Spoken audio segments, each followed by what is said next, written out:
Welcome to Animal Farm, George Orwell's brilliant and enduring political fable.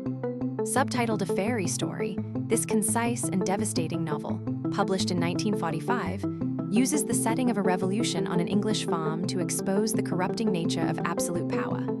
When the downtrodden animals of Manor Farm rise up to overthrow their human farmer, they dream of a society founded on equality, justice, and the guiding principle that all animals are equal. But as the pigs, led by the ruthless and cunning Napoleon, seize control, the ideals of the revolution are slowly and cynically betrayed. Animal Farm is an essential work of satire, chronicling the slow, inevitable descent from utopian promise to brutal, authoritarian tyranny. We begin with Chapter 1. Mr. Jones of the Manor Farm had locked the hen houses for the night, but was too drunk to remember to shut the pup holes with the ring of light. From his lantern dancing from side to side, he lurched across the yard, kicked off his boots at the back door, drew himself a last glass of beer from the barrel in the scullery, and made his way up to bed, where Mrs. Jones was already snoring. As soon as the light in the bedroom went out, there was a stirring and a fluttering all through the farm buildings. Word had gone round during the day that old Major, the prize middle white bar, had had a strange dream on the previous night and wished to communicate it to the other animals. It had been agreed that they should all meet in the big barn as soon as Mr. Jones was safely out of the way. Old Major, so he was always called, though the name under which he had been exhibited was Willingdon Beauty, was so highly regarded on the farm that everyone was quite ready to lose an hour's sleep in order to hear what he had to say. At one end of the big barn, on a sort of raised platform, Major was already ensconced on his bed of straw, under a lantern which hung from a beam. He was 12 years old and had lately grown rather stout, but he was still a majestic-looking pig, with a wise and benevolent appearance in spite of the fact that his tushes had never been cut. Before long, the other animals began to arrive and make themselves comfortable after their different fashions. First came the 3 dogs, Bluebell, Jessie, and Pincher, and then the pigs, who settled down in the straw immediately in front of the platform. The hens perched themselves on the windowsills, the pigeons fluttered up to the rafters, the sheep and cows lay down behind the pigs and began to chew the cud. The 2 cart horses, Boxer and Clover, came in together, walking very slowly and setting down their vast hairy hoofs with great care, lest there should be some small animal concealed in the straw. Clover was a stout motherly mare approaching middle life, who had never quite got her figure back after her 4th foal. Boxer was an enormous beast, nearly 18 hands high, and as strong as any 2 ordinary horses put together. A white stripe down his nose gave him a somewhat stupid appearance, and in fact he was not of first-rate intelligence, but he was universally respected for his steadiness of character and tremendous powers of work. After the horses came Muriel, the white goat, and Benjamin, the donkey. Benjamin was the oldest animal on the farm and the worst-tempered.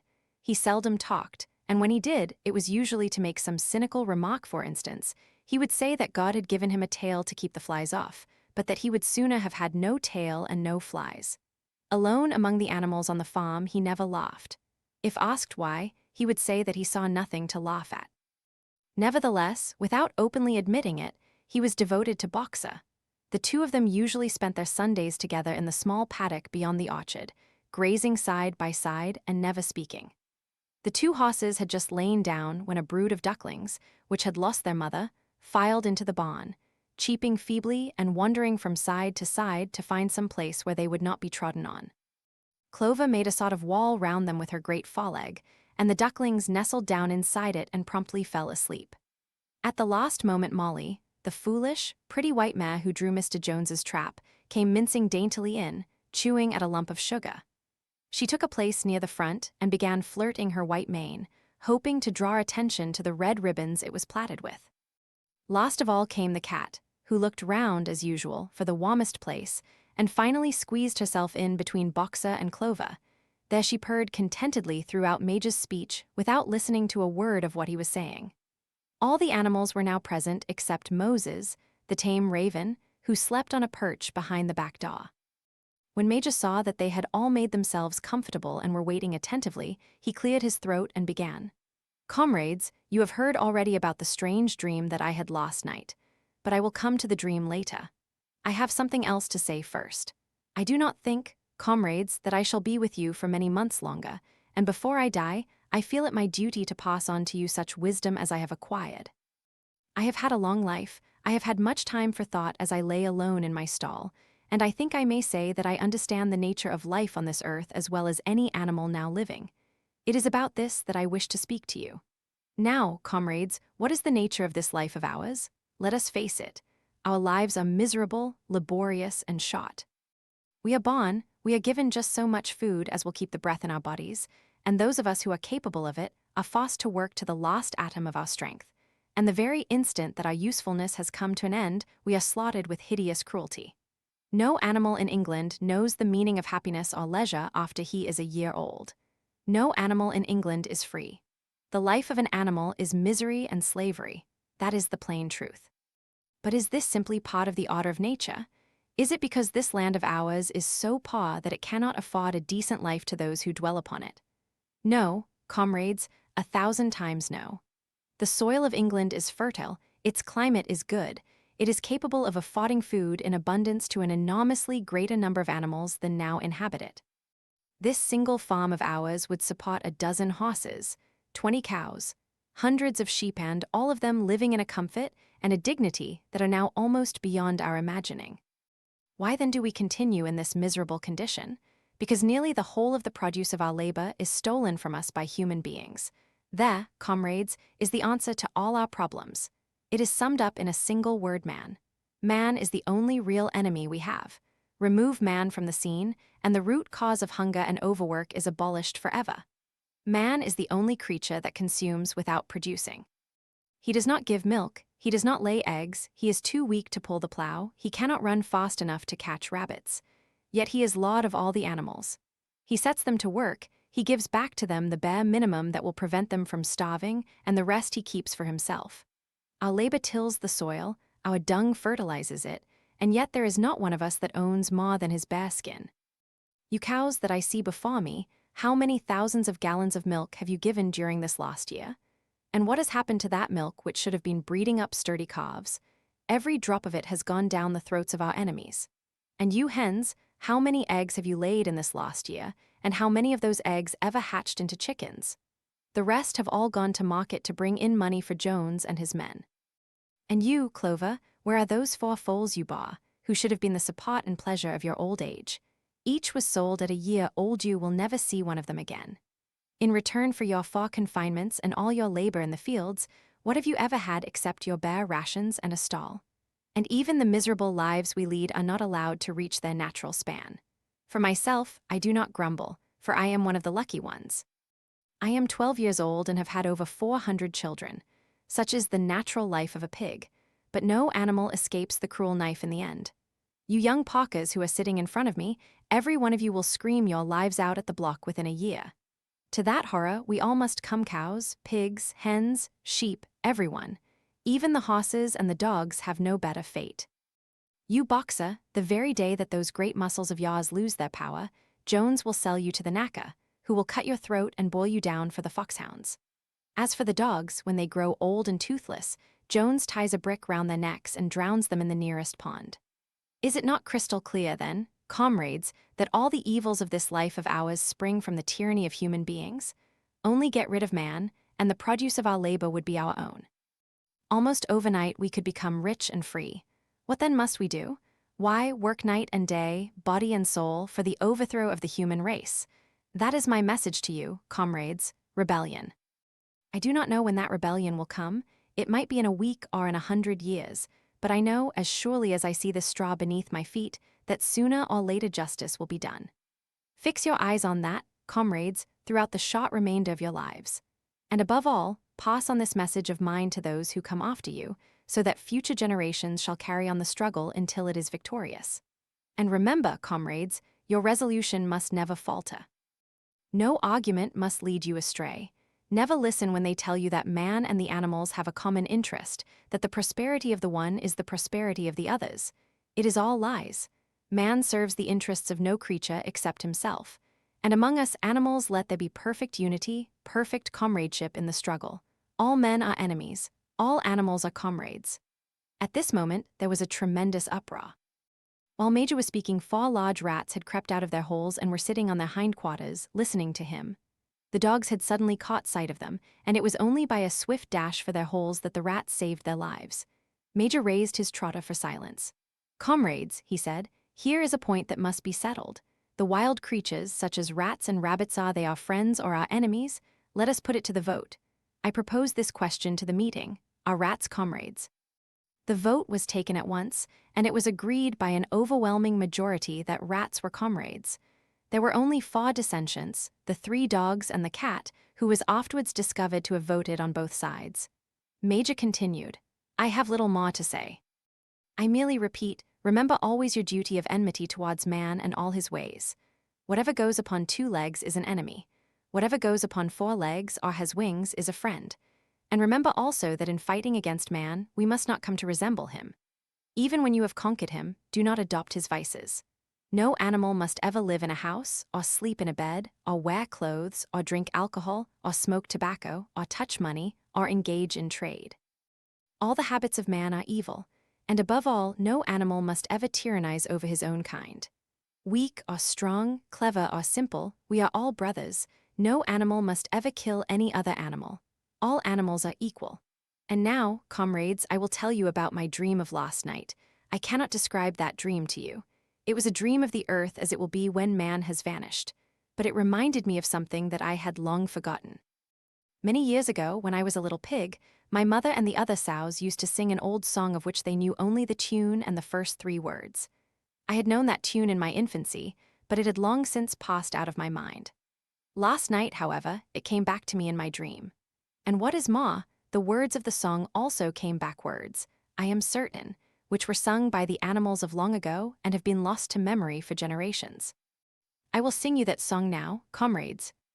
I am old and my voice is hoarse, but when I have taught you the tune, you can sing it better for yourselves. It is called Beasts of England. Old Major cleared his throat and began to sing. As he had said, his voice was hoarse, but he sang well enough, and it was a stirring tune, something between Clementine and La Cucaracha. The words ran, "Beasts of England, beasts of Ireland, beasts of every land and clime, hearken to my joyful tidings of the golden future time. Soon or late the day is coming, tyrant man shall be o'erthrown, and the fruitful fields of England shall be trod by beasts alone. Rings shall vanish from our noses, and the harness from our back, bit and spur shall rust forever, cruel whips no more shall crack. Riches more than mind can picture, wheat and barley, oats and hay, clover, beans, and mangel wurzels shall be ours upon that day. Bright will shine the fields of England, purer shall its waters be, sweeter yet shall blow its breezes on the day that sets us free. For that day we all must labor, though we die before it break. Cows and horses, geese and turkeys, all must toil for freedom's sake.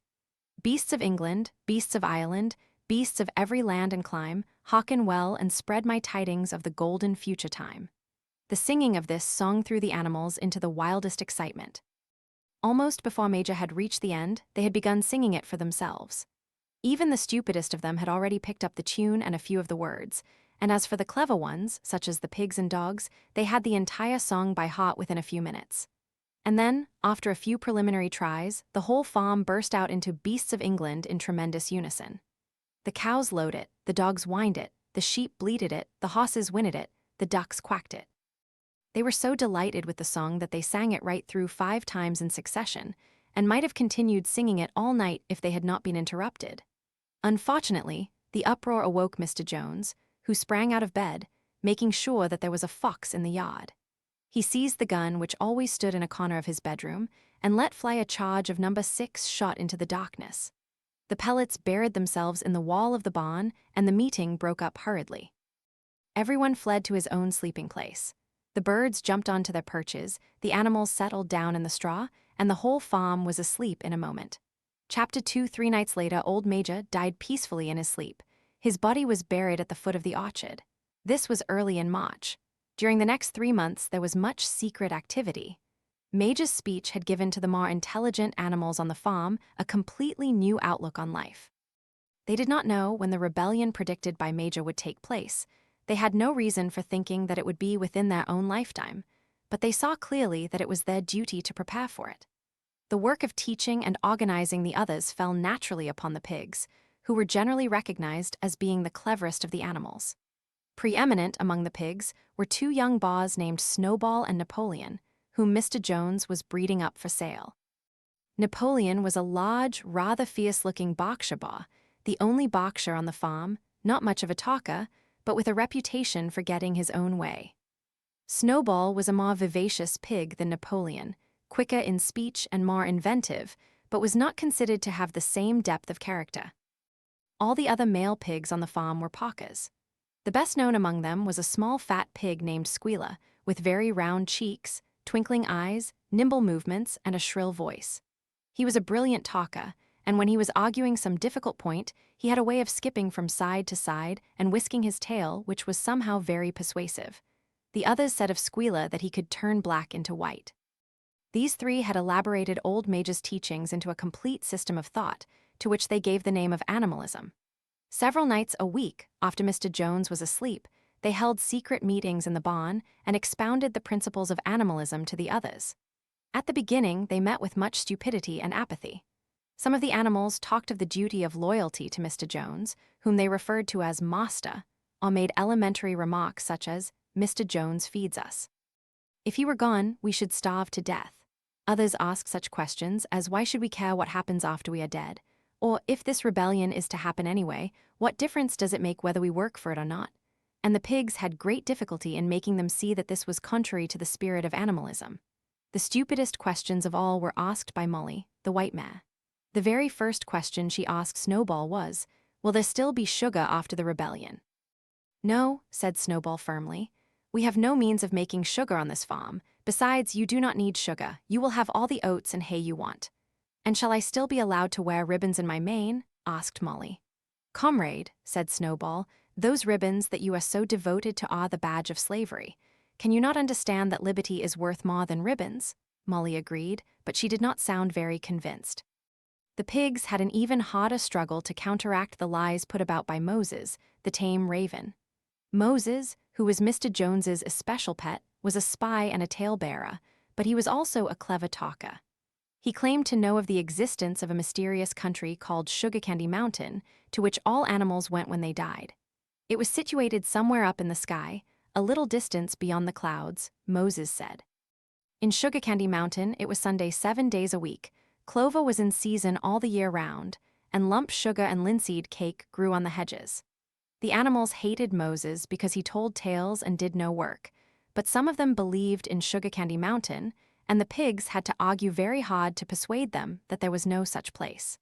Their most faithful disciples were the two cart horses, Boxer and Clover. These two had great difficulty in thinking anything out for themselves, but having once accepted the pigs as their teachers, they absorbed everything that they were told and passed it on to the other animals by simple arguments. They were unfailing in their attendance at the secret meetings in the barn and led the singing of Beasts of England, with which the meetings always ended. Now, as it turned out, the rebellion was achieved much earlier and more easily than anyone had expected. In past years, Mr. Jones, although a hard master, had been a capable farmer, but of late he had fallen on evil days. He had become much disheartened after losing money in a lawsuit, and had taken to drinking more than was good for him. For whole days at a time, he would lounge in his Windsor chair in the kitchen, reading the newspapers, drinking, and occasionally feeding Moses on crusts of bread soaked in beer. His men were idle and dishonest, the fields were full of weeds, the buildings wanted roofing, the hedges were neglected, and the animals were underfed. June came and the hay was almost ready for cutting. On Midsummer's Eve, which was a Saturday, Mr. Jones went into Willingdon and got so drunk at the Red Lion that he did not come back till midday on Sunday. The men had milked the cows in the early morning and then had gone out rabbiting, without bothering to feed the animals. When Mr. Jones got back, he immediately went to sleep on the drawing-room sofa with the news of the world over his face, so that when evening came, the animals were still unfed. At last they could stand it no longer. One of the cows broke in the door of the stawshed with her horn, and all the animals began to help themselves from the bins. It was just then that Mr. Jones woke up. The next moment, he and his 4 men were in the stawshed with whips in their hands, lashing out in all directions. This was more than the hungry animals could bear. With one accord, though nothing of the kind had been planned beforehand, they flung themselves upon their tormentors. Jones and his men suddenly found themselves being butted and kicked from all sides. The situation was quite out of their control. They had never seen animals behave like this before, and this sudden uprising of creatures whom they were used to thrashing and maltreating just as they chose, frightened them almost out of their wits. After only a moment or two, they gave up trying to defend themselves and took to their heels. A minute later, all 5 of them were in full flight down the cart track that led to the main road, with the animals pursuing them in triumph. Mrs. Jones looked out of the bedroom window, saw what was happening, hurriedly flung a few possessions into a carpet bag, and slipped out of the farm by another way. Moses sprang off his perch and flapped after her, croaking loudly. Meanwhile, the animals had chased Jones and his men out onto the road and slammed the 5-barred gate behind them. And so, almost before they knew what was happening, the rebellion had been successfully carried through. Jones was expelled, and the manor farm was theirs. For the first few minutes, the animals could hardly believe in their good fortune. Their first act was to gallop in a body right round the boundaries of the farm, as though to make quite sure that no human being was hiding anywhere upon it. Then they raced back to the farm buildings to wipe out the last traces of Jones's hated reign. The harness room at the end of the stables was broken open. The bits, the nose rings, the dog chains, the cruel knives with which Mr. Jones had been used to castrate the pigs and lambs were all flung down the well. The reins, the halters, the blinkers, the degrading nosebags were thrown onto the rubbish fire which was burning in the yard. So were the whips. All the animals capered with joy when they saw the whips going up in flames. Snowball also threw onto the fire the ribbons with which the horses' manes and tails had usually been decorated on market days. Ribbons, he said, should be considered as clothes, which are the mark of a human being. All animals should go naked. When Boxer heard this, he fetched the small straw hat, which he wore in summer to keep the flies out of his ears, and flung it onto the fire with the rest. In a very little while, the animals had destroyed everything that reminded them of Mr. Jones. Napoleon then led them back to the stawshed and served out a double ration of corn to everybody, with 2 biscuits for each dog. Then they sang Beasts of England from end to end 7 times running, and after that they settled down for the night and slept as they had never slept before. But they woke at dawn as usual, and suddenly remembering the glorious thing that had happened, they all raced out into the pasture together. A little way down the pasture, there was a knoll that commanded a view of most of the farm. The animals rushed to the top of it and gazed round them in the clear morning light. Yes, it was theirs, everything that they could see was theirs. In the ecstasy of that thought they gamboled round and round, they hurled themselves into the air in great leaps of excitement. They rolled in the dew, they cropped mouthfuls of the sweet summer grass, they kicked up clods of the black earth and snuffed its rich scent. Then they made a tour of inspection of the whole farm and surveyed with speechless admiration the ploughland, the hayfield, the orchard, the pool, the spinney. It was as though they had never seen these things before, and even now they could hardly believe that it was all their own. Then they filed back to the farm buildings and halted in silence outside the door of the farmhouse. That was theirs too, but they were frightened to go inside. After a moment, however, Snowball and Napoleon butted the door open with their shoulders, and the animals entered in single file, walking with the utmost care for fear of disturbing anything. They tiptoed from room to room, afraid to speak above a whisper and gazing with a kind of awe at the unbelievable luxury, at the beds with their feather mattresses, the looking-glasses, the horsehair sofa, the Brussels carpet, the lithograph of Queen Victoria over the drawing-room mantelpiece. They were just coming down the stairs when Molly was discovered to be missing. Going back, the others found that she had remained behind in the best bedroom. She had taken a piece of blue ribbon from Mrs. Jones's dressing table and was holding it against her shoulder and admiring herself in the glass in a very foolish manner. The others reproached her sharply, and they went outside. Some hams hanging in the kitchen were taken out for burial, and the barrel of beer in the scullery was stove in with a kick from Box's hoof. Otherwise, nothing in the house was touched. A unanimous resolution was passed on the spot that the farmhouse should be preserved as a museum. All were agreed that no animal must ever live there. The animals had their breakfast, and then Snowball and Napoleon called them together again. "Comrades," said Snowball, "it is 6:30 and we have a long day before us. Today we begin the hay harvest, but there is another matter that must be attended to first." The pigs now revealed that during the past 3 months they had taught themselves to read and write from an old spelling book, which had belonged to Mr. Jones's children, and which had been thrown on the rubbish heap. Napoleon sent for pots of black and white paint and led the way down to the 5-barred gate that gave onto the main road. Then Snowball, for it was Snowball who was best at writing, took a brush between the two knuckles of his trotter, painted out Manor Farm from the top bar of the gate, and in its place painted Animal Farm. This was to be the name of the farm from now onwards. After this, they went back to the farm buildings, where Snowball and Napoleon sent for a ladder which they caused to be set against the end wall of the big barn. They explained that by their studies of the past 3 months, the pigs had succeeded in reducing the principles of animalism to 7 commandments. These 7 commandments would now be inscribed on the wall. They would form an unalterable law by which all the animals on Animal Farm must live forever after. With some difficulty, for it is not easy for a pig to balance himself on a ladder, Snowball climbed up and set to work, with Squealer a few rungs below him holding the paint pot.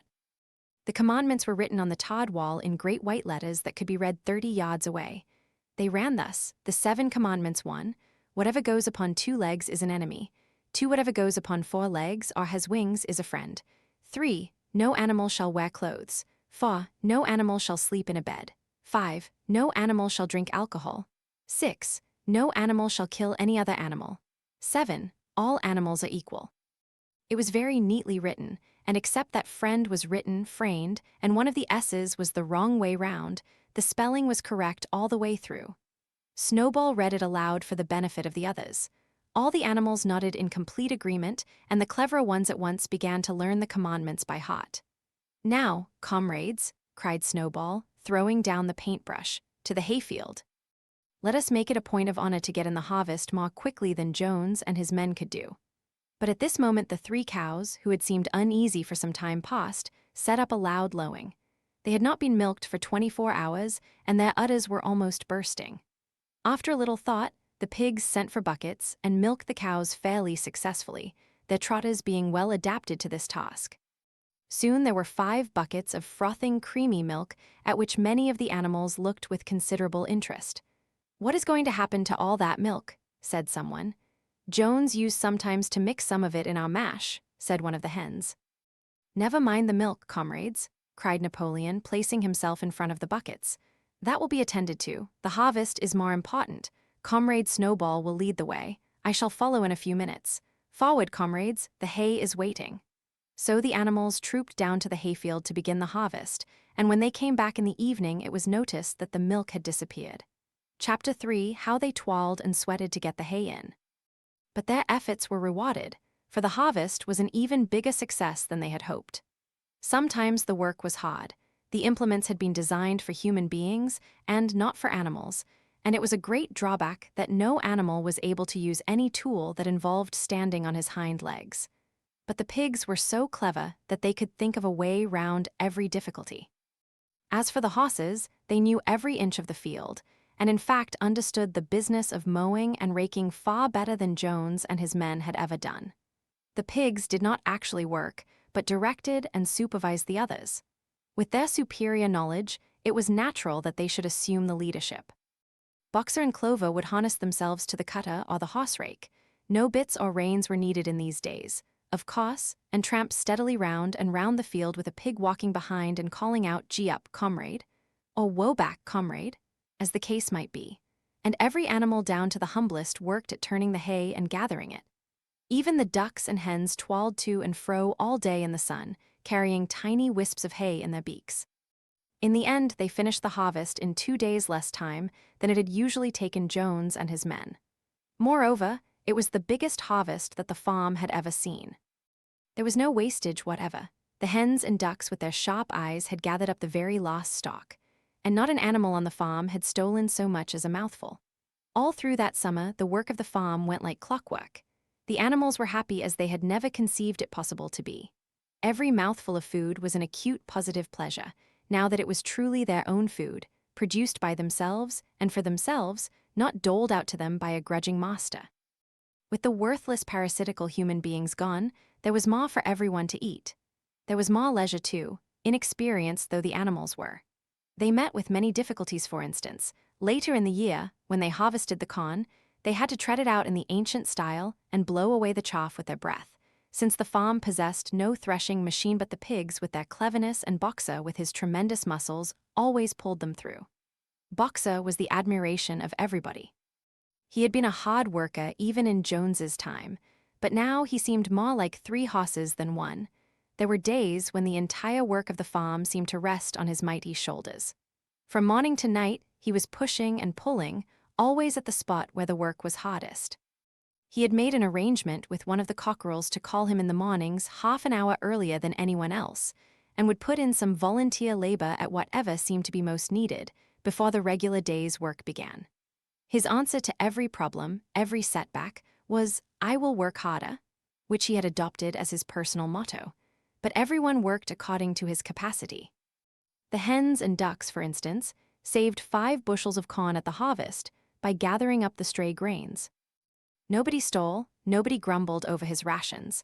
The quarreling and biting and jealousy which had been normal features of life in the old days had almost disappeared. Nobody shirked almost nobody. Molly, it was true, was not good at getting up in the mornings, and had a way of leaving work early on the ground that there was a stone in her hoof, and the behavior of the cat was somewhat peculiar.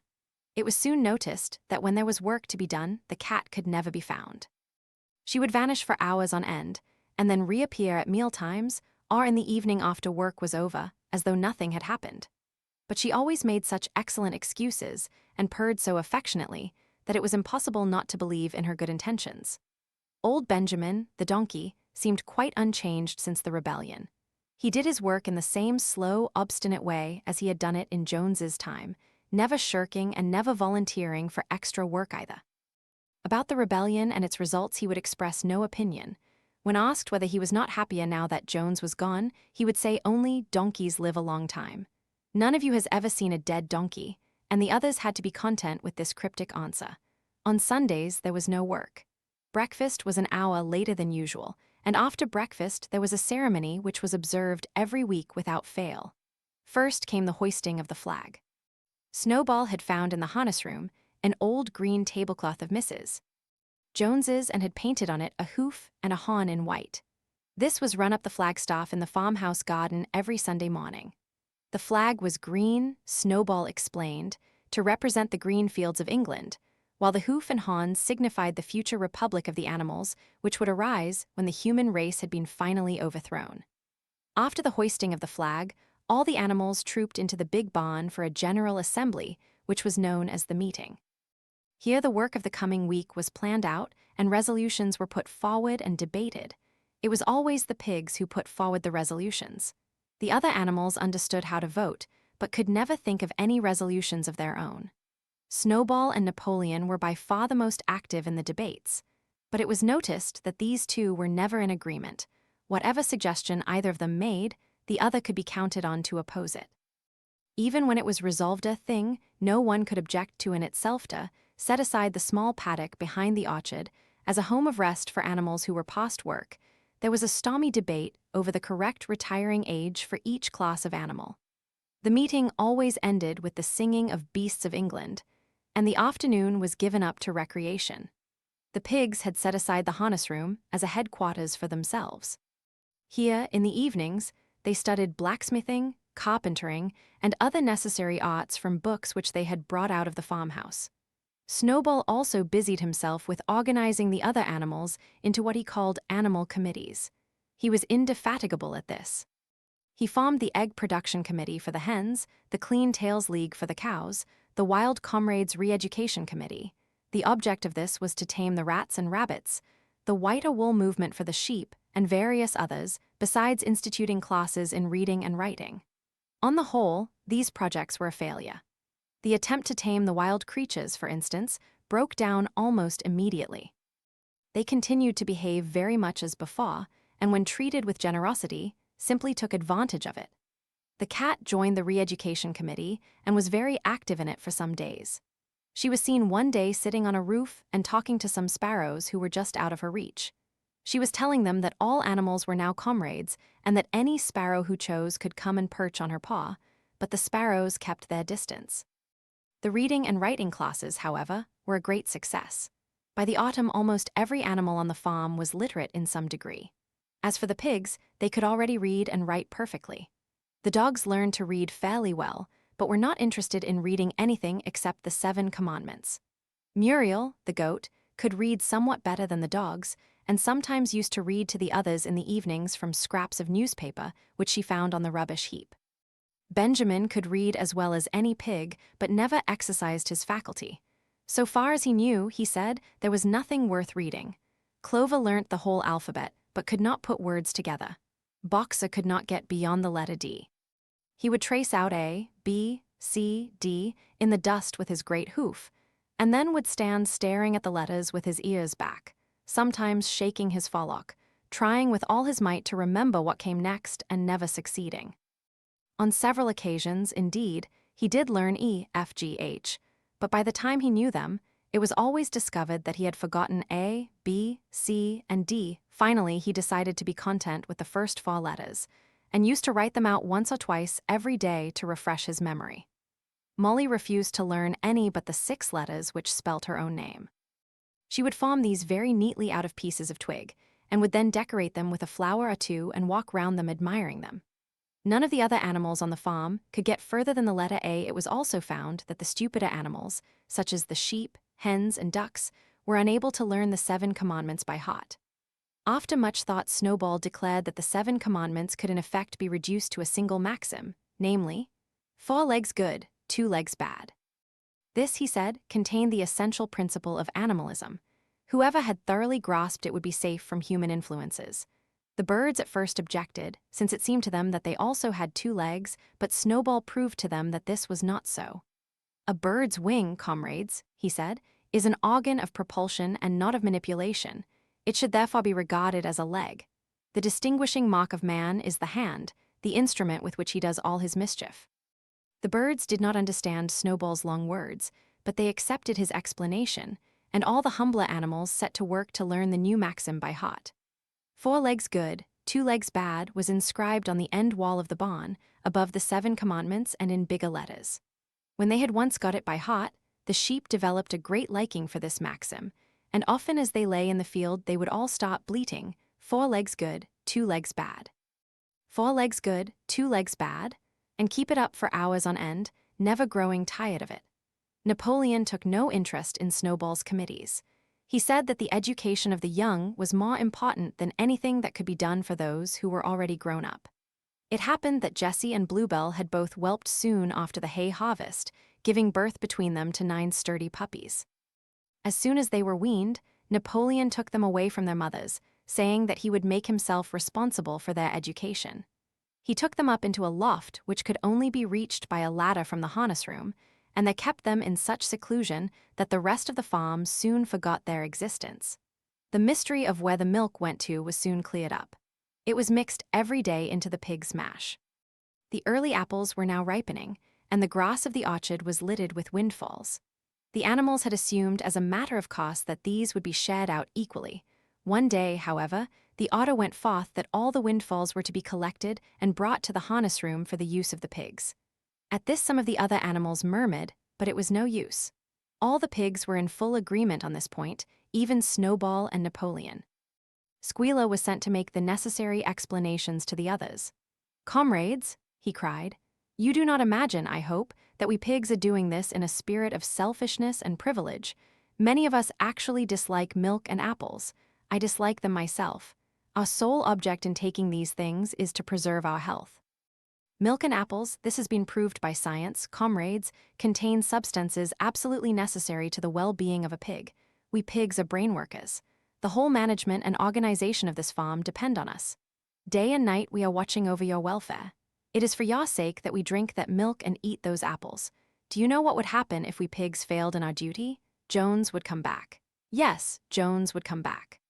"Surely, comrades," cried Squealer almost pleadingly, skipping from side to side and whisking his tail, "surely there is no one among you who wants to see Jones come back." Now, if there was one thing that the animals were completely certain of, it was that they did not want Jones back. When it was put to them in this light, they had no more to say. The importance of keeping the pigs in good health was all too obvious. So it was agreed without further argument that the milk and the windfall apples, and also the main crop of apples when they ripened, should be reserved for the pigs alone. Chapter 4. By the late summer, the news of what had happened on Animal Farm had spread across half the county. Every day, Snowball and Napoleon sent out flights of pigeons whose instructions were to mingle with the animals on neighboring farms, tell them the story of the rebellion, and teach them the tune of Beasts of England. Most of this time, Mr. Jones had spent sitting in the tap room of the Red Lion at Willingdon, complaining to anyone who would listen of the monstrous injustice he had suffered in being turned out of his property by a pack of good-for-nothing animals. The other farmers sympathized in principle, but they did not at first give him much help. At heart, each of them was secretly wondering whether he could not somehow turn Jones's misfortune to his own advantage. It was lucky that the owners of the two farms which adjoined Animal Farm were on permanently bad terms. One of them, which was named Foxwood, was a large, neglected, old-fashioned farm, much overgrown by woodland, with all its pastures worn out and its hedges in a disgraceful condition. Its owner, Mr. Pilkington, was an easygoing gentleman farmer who spent most of his time in fishing or hunting according to the season. The other farm, which was called Pinchfield, was smaller and better kept. Its owner was a Mr. Frederick, a tough, shrewd man, perpetually involved in lawsuits and with a name for driving hard bargains. These two disliked each other so much that it was difficult for them to come to any agreement, even in defense of their own interests. Nevertheless, they were both thoroughly frightened by the rebellion on Animal Farm and very anxious to prevent their own animals from learning too much about it. At first, they pretended to laugh to scorn the idea of animals managing a farm for themselves. The whole thing would be over in a fortnight, they said. They put it about that the animals on the Manor Farm, they insisted on calling it the Manor Farm, they would not tolerate the name Animal Farm, were perpetually fighting among themselves, and were also rapidly starving to death. When time passed and the animals had evidently not starved to death, Frederick and Pilkington changed their tune and began to talk of the terrible wickedness that now flourished on Animal Farm. It was given out that the animals there practiced cannibalism, tortured one another with red-hot horseshoes, and had their females in common. This was what came of rebelling against the laws of nature, Frederick and Pilkington said. However, these stories were never fully believed. Rumors of a wonderful farm, where the human beings had been turned out and the animals managed their own affairs, continued to circulate in vague and distorted forms, and throughout that year a wave of rebelliousness ran through the countryside. Bulls, which had always been tractable, suddenly turned savage. Sheep broke down hedges and devoured the clover. Cows kicked the pail over. Hunters refused their fences and shot their riders on to the other side. Above all, the tune and even the words of Beasts of England were known everywhere. It had spread with astonishing speed. The human beings could not contain their rage when they heard this song, though they pretended to think it merely ridiculous. They could not understand, they said, how even animals could bring themselves to sing such contemptible rubbish. Any animal caught singing it was given a flogging on the spot, and yet the song was irrepressible. The blackbirds whistled it in the hedges, the pigeons cooed it in the elms, it got into the din of the smithies and the tune of the church bells. And when the human beings listened to it, they secretly trembled, hearing in it a prophecy of their future doom. Early in October, when the corn was cut and stacked, and some of it was already threshed, a flight of pigeons came whirling through the air and alighted in the yard of Animal Farm in the wildest excitement. Jones and all his men, with half a dozen others from Foxwood and Pinchfield, had entered the 5-barred gate and were coming up the cart track that led to the farm. They were all carrying sticks, except Jones, who was marching ahead with a gun in his hands. Obviously, they were going to attempt the recapture of the farm. This had long been expected, and all preparations had been made. Snowball, who had studied an old book of Julius Caesar's campaigns which he had found in the farmhouse, was in charge of the defensive operations. He gave his orders quickly, and in a couple of minutes every animal was at his post. As the human beings approached the farm buildings, Snowball launched his first attack. All the pigeons, to the number of 35, flew to and fro over the men's heads and muted upon them from midair. And while the men were dealing with this, the geese, who had been hiding behind the hedge, rushed out and pecked viciously at the calves of their legs. However, this was only a light skirmishing maneuver, intended to create a little disorder, and the men easily drove the geese off with their sticks. Snowball now launched his second line of attack. Muriel, Benjamin, and all the sheep, with Snowball at the head of them, rushed forward and prodded and buted the men from every side, while Benjamin turned around and lashed at them with his small hoofs. But once again the men, with their sticks and their hobnailed boots, were too strong for them, and suddenly, at a squeal from Snowball, which was the signal for retreat, all the animals turned and fled through the gateway into the yard. The men gave a shout of triumph. They saw, as they imagined, their enemies in flight, and they rushed after them in disorder. This was just what Snowball had intended. As soon as they were well inside the yard, the 3 horses, the 3 cows, and the rest of the pigs who had been lying in ambush in the cowshed suddenly emerged in their rear, cutting them off. Snowball now gave the signal for the charge. He himself dashed straight for Jones. Jones saw him coming, raised his gun and fired. The pellets scarred bloody streaks along Snowball's back, and a sheep dropped dead. Without halting for an instant, Snowball flung his 15-stone against Jones's legs. Jones was hurled into a pile of dung, and his gun flew out of his hands. But the most terrifying spectacle of all was Boxer, rearing up on his hind legs and striking out with his great iron-shod hoofs like a stallion. His very first blow took a stable lad from Foxwood on the skull and stretched him lifeless in the mud. At the sight, several men dropped their sticks and tried to run. Panic overtook them, and the next moment all the animals together were chasing them round and round the yard. They were gored, kicked, bitten, trampled on. There was not an animal on the farm that did not take vengeance on them after his own fashion. Even the cat suddenly leapt off a roof onto a cowman's shoulders and sank her claws in his neck, at which he yelled horribly. At a moment when the opening was clear, the men were glad enough to rush out of the yard and make a bolt for the main road. And so within 5 minutes of their invasion, they were in ignominious retreat by the same way as they had come, with a flock of geese hissing after them and pecking at their calves all the way. All the men were gone except one. Back in the yard, Boxer was pawing with his hoof at the stable lad who lay face down in the mud, trying to turn him over. The boy did not stir. "He is dead," said Boxer sorrowfully. "I had no intention of doing that. I forgot that I was wearing iron shoes. Who will believe that I did not do this on purpose?" "No sentimentality, comrade," cried Snowball, from whose wounds the blood was still dripping. "War is war. The only good human being is a dead one." "I have no wish to take life, not even human life," repeated Boxer, and his eyes were full of tears. "Where is Molly?" exclaimed somebody. Molly, in fact, was missing. For a moment there was great alarm. It was feared that the men might have harmed her in some way, or even carried her off with them. In the end, however, she was found hiding in her stall with her head buried among the hay in the manger. She had taken to flight as soon as the gun went off. And when the others came back from looking for her, it was to find that the stable lad, who in fact was only stunned, had already recovered and made off. The animals had now reassembled in the wildest excitement, each recounting his own exploits in the battle at the top of his voice. An impromptu celebration of the victory was held immediately. The flag was run up, and "Beasts of England" was sung a number of times. Then the sheep who had been killed was given a solemn funeral, a hawthorn bush being planted on her grave. At the graveside, Snowball made a little speech, emphasizing the need for all animals to be ready to die for Animal Farm if need be. The animals decided unanimously to create a military decoration, Animal Hero, First Class, which was conferred there and then on Snowball and Boxer. It consisted of a brass medal. They were really some old horse brasses which had been found in the harness room, to be worn on Sundays and holidays. There was also Animal Hero, Second Class, which was conferred posthumously on the dead sheep. There was much discussion as to what the battle should be called. In the end, it was named the Battle of the Cowshed, since that was where the ambush had been sprung. Mr. Jones's gun had been found lying in the mud, and it was known that there was a supply of cartridges in the farmhouse. It was decided to set the gun up at the foot of the flagstaff, like a piece of artillery, and to fire it twice a year, once on October the 12th, the anniversary of the Battle of the Cowshed, and once on Midsummer Day, the anniversary of the rebellion. Chapter 5. As winter drew on, Molly became more and more troublesome.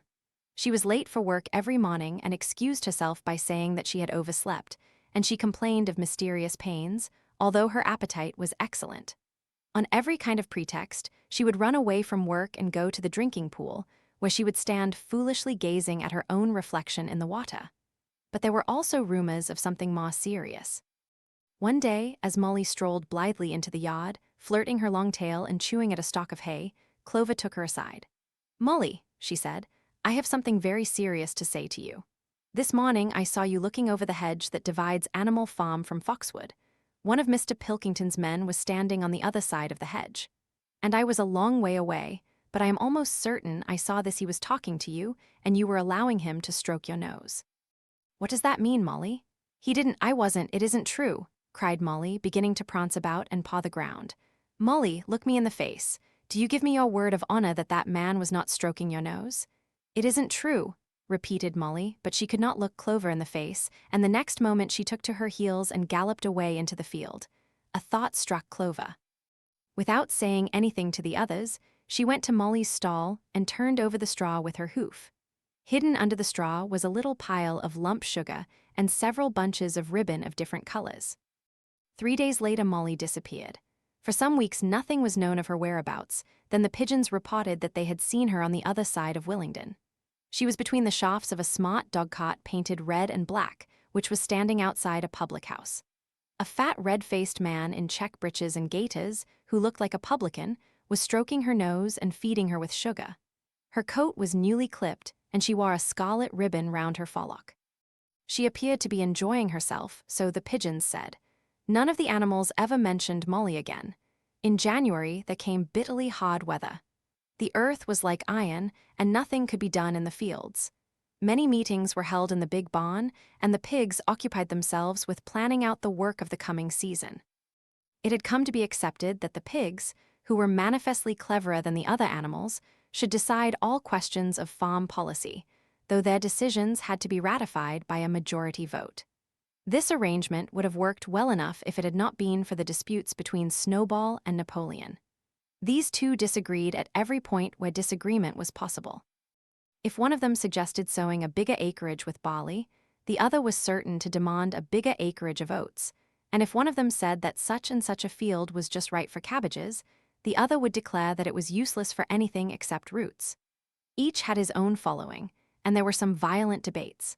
At the meetings, Snowball often won over the majority by his brilliant speeches, but Napoleon was better at canvassing support for himself in between times. He was especially successful with the sheep. Of late, the sheep had taken to bleating, 4 legs good, 2 legs bad both in and out of season, and they often interrupted the meeting with this. It was noticed that they were especially liable to break into 4 legs good, 2 legs bad at crucial moments in Snowball's speeches. Snowball had made a close study of some back numbers of the Farmer and Stockbreeder, which he had found in the farmhouse, and was full of plans for innovations and improvements. He talked learnedly about field drains, silage, and basic slag, and had worked out a complicated scheme for all the animals to drop their dung directly in the fields at a different spot every day to save the labor of cartage. Napoleon produced no schemes of his own, but said quietly that Snowball's would come to nothing, and seemed to be biding his time. But of all their controversies, none was so bitter as the one that took place over the windmill. In the long pasture, not far from the farm buildings, there was a small knoll which was the highest point on the farm. After surveying the ground, Snowball declared that this was just the place for a windmill, which could be made to operate a dynamo and supply the farm with electrical power. This would light the stalls and warm them in winter, and would also run a circular saw, a chaff cutter, a mangle slicer, and an electric milking machine. The animals had never heard of anything of this kind before, for the farm was an old-fashioned one and had only the most primitive machinery. And they listened in astonishment while Snowball conjured up pictures of fantastic machines which would do their work for them while they grazed at their ease in the fields or improved their minds with reading and conversation. Within a few weeks, Snowball's plans for the windmill were fully worked out. The mechanical details came mostly from 3 books which had belonged to Mr. Jones' 1,000 Useful Things to Do About the House, Every Man His Own Bricklayer, and Electricity for Beginners. Snowball used as his study a shed which had once been used for incubators and had a smooth wooden floor, suitable for drawing on. He was closeted there for hours at a time. With his books held open by a stone, and with a piece of chalk gripped between the knuckles of his trotter, he would move rapidly to and fro, drawing in line after line and uttering little whimpers of excitement. Gradually, the plans grew into a complicated mass of cranks and cogwheels, covering more than half the floor, which the other animals found completely unintelligible but very impressive. All of them came to look at Snowball's drawings at least once a day. Even the hens and ducks came, and were at pains not to tread on the chalk marks. Only Napoleon held aloof. He had declared himself against the windmill from the start. One day, however, he arrived unexpectedly to examine the plans. He walked heavily round the shed, looked closely at every detail of the plans and snuffed at them once or twice, then stood for a little while contemplating them out of the corner of his eye. Then suddenly he lifted his leg, urinated over the plans, and walked out without uttering a word. The whole farm was deeply divided on the subject of the windmill. Snowball did not deny that to build it would be a difficult business. Stone would have to be carried and built up into walls, then the sails would have to be made, and after that there would be need for dynamos and cables. How these were to be procured, Snowball did not say. But he maintained that it could all be done in a year. And thereafter, he declared, so much labor would be saved that the animals would only need to work 3 days a week. Napoleon, on the other hand, argued that the great need of the moment was to increase food production, and that if they wasted time on the windmill, they would all starve to death. The animals formed themselves into 2 factions under the slogan, "Vote for Snowball and the 3-day week," and "Vote for Napoleon and the full manger." Benjamin was the only animal who did not side with either faction. He refused to believe either that food would become more plentiful or that the windmill would save work. Windmill or no windmill, he said, life would go on as it had always gone on, that is, badly. Apart from the disputes over the windmill, there was the question of the defense of the farm. It was fully realized that though the human beings had been defeated in the Battle of the Cowshed, they might make another and more determined attempt to recapture the farm and reinstate Mr. Jones. They had all the more reason for doing so because the news of their defeat had spread across the countryside and made the animals on the neighboring farms more restive than ever. As usual, Snowball and Napoleon were in disagreement. According to Napoleon, what the animals must do was to procure firearms and train themselves in the use of them. According to Snowball, they must send out more and more pigeons and stir up rebellion among the animals on the other farms. The one argued that if they could not defend themselves, they were bound to be conquered. The other argued that if rebellions happened everywhere, they would have no need to defend themselves. The animals listened first to Napoleon, then to Snowball, and could not make up their minds which was right. Indeed, they always found themselves in agreement with the one who was speaking at the moment. At last the day came when Snowball's plans were completed. At the meeting on the following Sunday, the question of whether or not to begin work on the windmill was to be put to the vote. When the animals had assembled in the big barn, Snowball stood up, and though occasionally interrupted by bleating from the sheep, set forth his reasons for advocating the building of the windmill. Then Napoleon stood up to reply. He said very quietly that the windmill was nonsense, and that he advised nobody to vote for it, and promptly sat down again. He had spoken for barely 30 seconds, and seemed almost indifferent as to the effect he produced. At this, Snowball sprang to his feet, and shouting down the sheep, who had begun bleating again, broke into a passionate appeal in favor of the windmill. Until now, the animals had been about equally divided in their sympathies, but in a moment, Snowball's eloquence had carried them away. In glowing sentences, he painted a picture of Animal Farm as it might be when sordid labor was lifted from the animals' backs. His imagination had now run far beyond chaff cutters and turnip slices. Electricity, he said, could operate threshing machines, plows, harrows, rollers, and reapers and binders, besides supplying every stall with its own electric light, hot and cold water, and an electric heater. By the time he had finished speaking, there was no doubt as to which way the vote would go. But just at this moment, Napoleon stood up and, casting a peculiar sidelong look at Snowball, uttered a high-pitched whimper of a kind no one had ever heard him utter before. At this, there was a terrible baying sound outside, and 9 enormous dogs wearing brass-studded collars came bounding into the barn. They dashed straight for Snowball, who only sprang from his place just in time to escape their snapping jaws. In a moment, he was out of the door, and they were after him. Too amazed and frightened to speak, all the animals crowded through the door to watch the chase. Snowball was racing across the long pasture that led to the road. He was running as only a pig can run, but the dogs were close on his heels. Suddenly he slipped, and it seemed certain that they had him. Then he was up again, running faster than ever, then the dogs were gaining on him again. One of them all but closed his jaws on Snowball's tail, but Snowball whisked it free just in time. Then he put on an extra spurt, and with a few inches to spare, slipped through a hole in the hedge and was seen no more. Silent and terrified, the animals crept back into the barn. In a moment the dogs came bounding back. At first, no one had been able to imagine where these creatures came from, but the problem was soon solved. They were the puppies whom Napoleon had taken away from their mothers and reared privately. Though not yet full-grown, they were huge dogs and as fierce-looking as wolves. They kept close to Napoleon. It was noticed that they wagged their tails to him in the same way as the other dogs had been used to do to Mr. Jones. Napoleon, with the dogs following him, now mounted on to the raised portion of the floor where Major had previously stood to deliver his speech. He announced that from now on the Sunday morning meetings would come to an end. They were unnecessary, he said, and wasted time. In future, all questions relating to the working of the farm would be settled by a special committee of pigs, presided over by himself. These would meet in private and afterwards communicate their decisions to the others. The animals would still assemble on Sunday mornings to salute the flag, sing Beasts of England, and receive their orders for the week, but there would be no more debates. In spite of the shock that Snowball's expulsion had given them, the animals were dismayed by this announcement. Several of them would have protested if they could have found the right arguments. Even Boxer was vaguely troubled. He set his ears back, shook his forelock several times, and tried hard to marshal his thoughts, but in the end he could not think of anything to say. Some of the pigs themselves, however, were more articulate. 4 young Parkers in the front row uttered shrill squeals of disapproval, and all 4 of them sprang to their feet and began speaking at once. But suddenly, the dogs sitting round Napoleon let out deep, menacing growls, and the pigs fell silent and sat down again. Then the sheep broke out into a tremendous bleating of 4 legs good, 2 legs bad, which went on for nearly a quarter of an hour and put an end to any chance of discussion. Afterwards, Squealer was sent round the farm to explain the new arrangement to the others.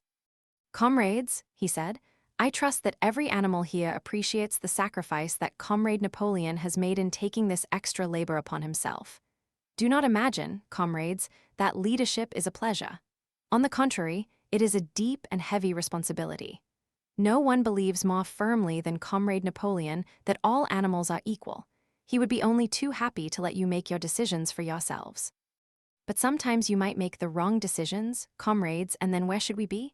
Suppose you had decided to follow Snowball with his moonshine of Windmill Snowball, who, as we now know, was no better than a criminal. He fought bravely at the Battle of the Cowshed, said somebody. Bravery is not enough, said Squealer. Loyalty and obedience are more important, and as to the Battle of the Cowshed, I believe the time will come when we shall find that Snowball's part in it was much exaggerated. Discipline, comrades, iron discipline, that is the watchword for today. One false step, and our enemies would be upon us. Surely, comrades, you do not want Jones back? Once again this argument was unanswerable. Certainly the animals did not want Jones back. If the holding of debates on Sunday mornings was liable to bring him back, then the debates must stop. Boxer, who had now had time to think things over, voiced the general feeling by saying, "If Comrade Napoleon says it, it must be right."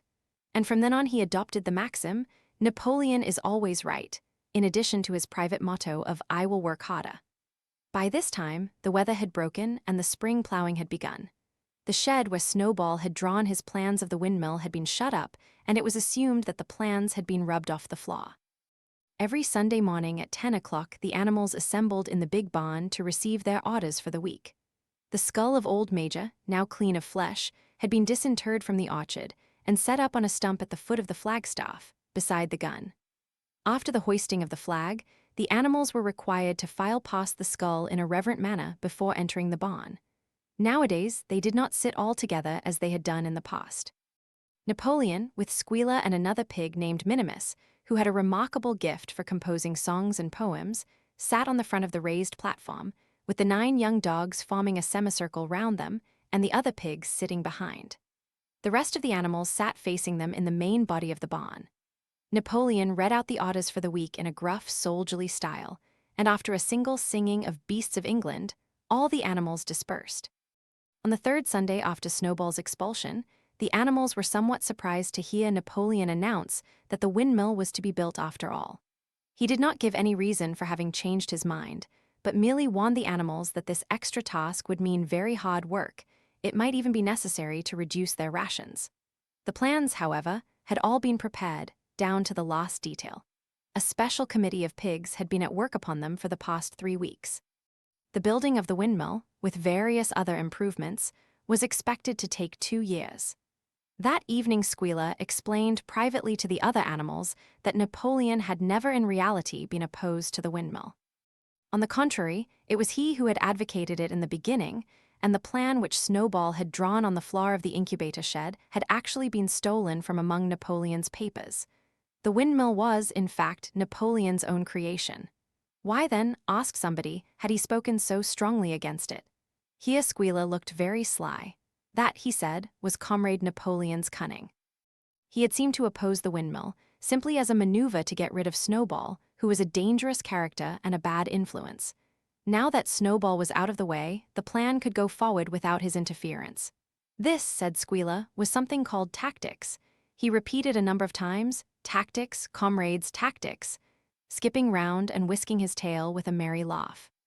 The animals were not certain what the word meant, but Squealer spoke so persuasively, and the 3 dogs who happened to be with him growled so threateningly that they accepted his explanation without further questions. Chapter 6. All that year the animals worked like slaves. But they were happy in their work. They grudged no effort or sacrifice, well aware that everything that they did was for the benefit of themselves and those of their kind who would come after them, and not for a pack of idle, thieving human beings. Throughout the spring and summer, they worked a 60-hour week, and in August Napoleon announced that there would be work on Sunday afternoons as well. This work was strictly voluntary, but any animal who absented himself from it would have his rations reduced by half. Even so, it was found necessary to leave certain tasks undone. The harvest was a little less successful than in the previous year, and 2 fields which should have been sown with roots in the early summer were not sown because the plowing had not been completed early enough. It was possible to foresee that the coming winter would be a hard one. The windmill presented unexpected difficulties. There was a good quarry of limestone on the farm, and plenty of sand and cement had been found in one of the outhouses, so that all the materials for building were at hand. But the problem the animals could not at first solve was how to break up the stone into pieces of suitable size. There seemed no way of doing this except with picks and crowbars, which no animal could use because no animal could stand on his hind legs. Only after weeks of vain effort did the right idea occur to somebody, namely, to utilize the force of gravity. Huge boulders, far too big to be used as they were lying all over the bed of the quarry. The animals lashed ropes round these, and then all together, cows, horses, sheep, any animal that could lay hold of the rope, even the pigs, sometimes joined in at critical moments. They dragged them with desperate slowness up the slope to the top of the quarry, where they were toppled over the edge, to shatter to pieces below. Transporting the stone when it was once broken was comparatively simple. The horses carried it off in cartloads, the sheep dragged single blocks, even Muriel and Benjamin yoked themselves into an old governess cart and did their share. By late summer, a sufficient store of stone had accumulated, and then the building began, under the superintendence of the pigs. But it was a slow, laborious process. Frequently, it took a whole day of exhausting effort to drag a single boulder to the top of the quarry, and sometimes when it was pushed over the edge it failed to break. Nothing could have been achieved without Boxer, whose strength seemed equal to that of all the rest of the animals put together. When the boulder began to slip, and the animals cried out in despair at finding themselves dragged down the hill, it was always Boxer who strained himself against the rope and brought the boulder to a stop. To see him toiling up the slope inch by inch, his breath coming fast, the tips of his hoofs clawing at the ground, and his great sides matted with sweat, filled everyone with admiration. Clover warned him sometimes to be careful not to overstrain himself, but Boxer would never listen to her. His 2 slogans, "I will work harder," and "Napoleon is always right," seemed to him a sufficient answer to all problems. He had made arrangements with the cockerel to call him 3/4 of an hour earlier in the mornings instead of half an hour. And in his spare moments, of which there were not many nowadays, he would go alone to the quarry, collect a load of broken stone, and drag it down to the site of the windmill unassisted. The animals were not badly off throughout that summer, in spite of the hardness of their work. If they had no more food than they had had in Jones's day, at least they did not have less. The advantage of only having to feed themselves, and not having to support 5 extravagant human beings as well, was so great that it would have taken a lot of failures to outweigh it. And in many ways, the animal method of doing things was more efficient and saved labor. Such jobs as weeding, for instance, could be done with a thoroughness impossible to human beings. And again, since no animal now stole, it was unnecessary to fence off pasture from arable land, which saved a lot of labor on the upkeep of hedges and gates. Nevertheless, as the summer wore on, various unforeseen shortages began to make themselves felt. There was need of paraffin oil, nails, string, dog biscuits, and iron for the horses' shoes, none of which could be produced on the farm. Later, there would also be need for seeds and artificial manures, besides various tools and, finally, the machinery for the windmill. How these were to be procured, no one was able to imagine. One Sunday morning, when the animals assembled to receive their orders, Napoleon announced that he had decided upon a new policy. From now onwards, Animal Farm would engage in trade with the neighboring farms. Not, of course, for any commercial purpose, but simply in order to obtain certain materials which were urgently necessary. The needs of the windmill must override everything else, he said. He was therefore making arrangements to sell a stack of hay and part of the current year's wheat crop, and later on, if more money were needed, it would have to be made up by the sale of eggs, for which there was always a market in Willingdon. The hens, said Napoleon, should welcome this sacrifice as their own special contribution towards the building of the windmill. Once again, the animals were conscious of a vague uneasiness. Never to have any dealings with human beings, never to engage in trade, never to make use of money, had not these been among the earliest resolutions passed at that first triumphant meeting after Jones was expelled? All the animals remembered passing such resolutions, or at least they thought that they remembered it.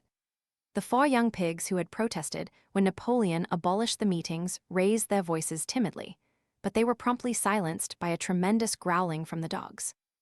Then, as usual, the sheep broke into 4 legs good, 2 legs bad, and the momentary awkwardness was smoothed over.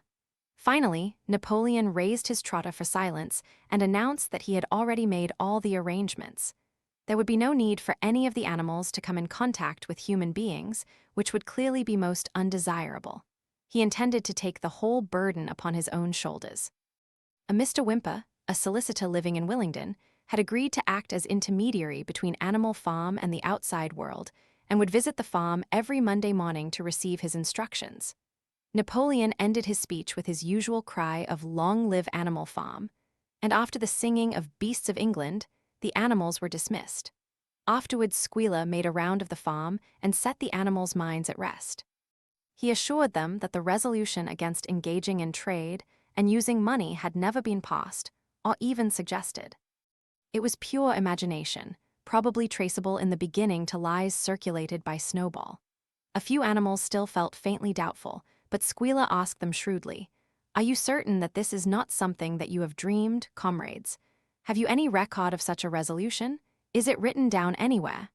And since it was certainly true that nothing of the kind existed in writing, the animals were satisfied that they had been mistaken. Every Monday, Mr. Whymper visited the farm as had been arranged. He was a sly-looking little man with side whiskers, a solicitor in a very small way of business, but sharp enough to have realized earlier than anyone else that Animal Farm would need a broker and that the commissions would be worth having. The animals watched his coming and going with a kind of dread and avoided him as much as possible. Nevertheless, the sight of Napoleon, on all fours, delivering orders to Whymper, who stood on 2 legs, roused their pride and partly reconciled them to the new arrangement. Their relations with the human race were now not quite the same as they had been before. The human beings did not hate Animal Farm any less now that it was prospering. Indeed, they hated it more than ever. Every human being held it as an article of faith that the farm would go bankrupt sooner or later, and above all, that the windmill would be a failure.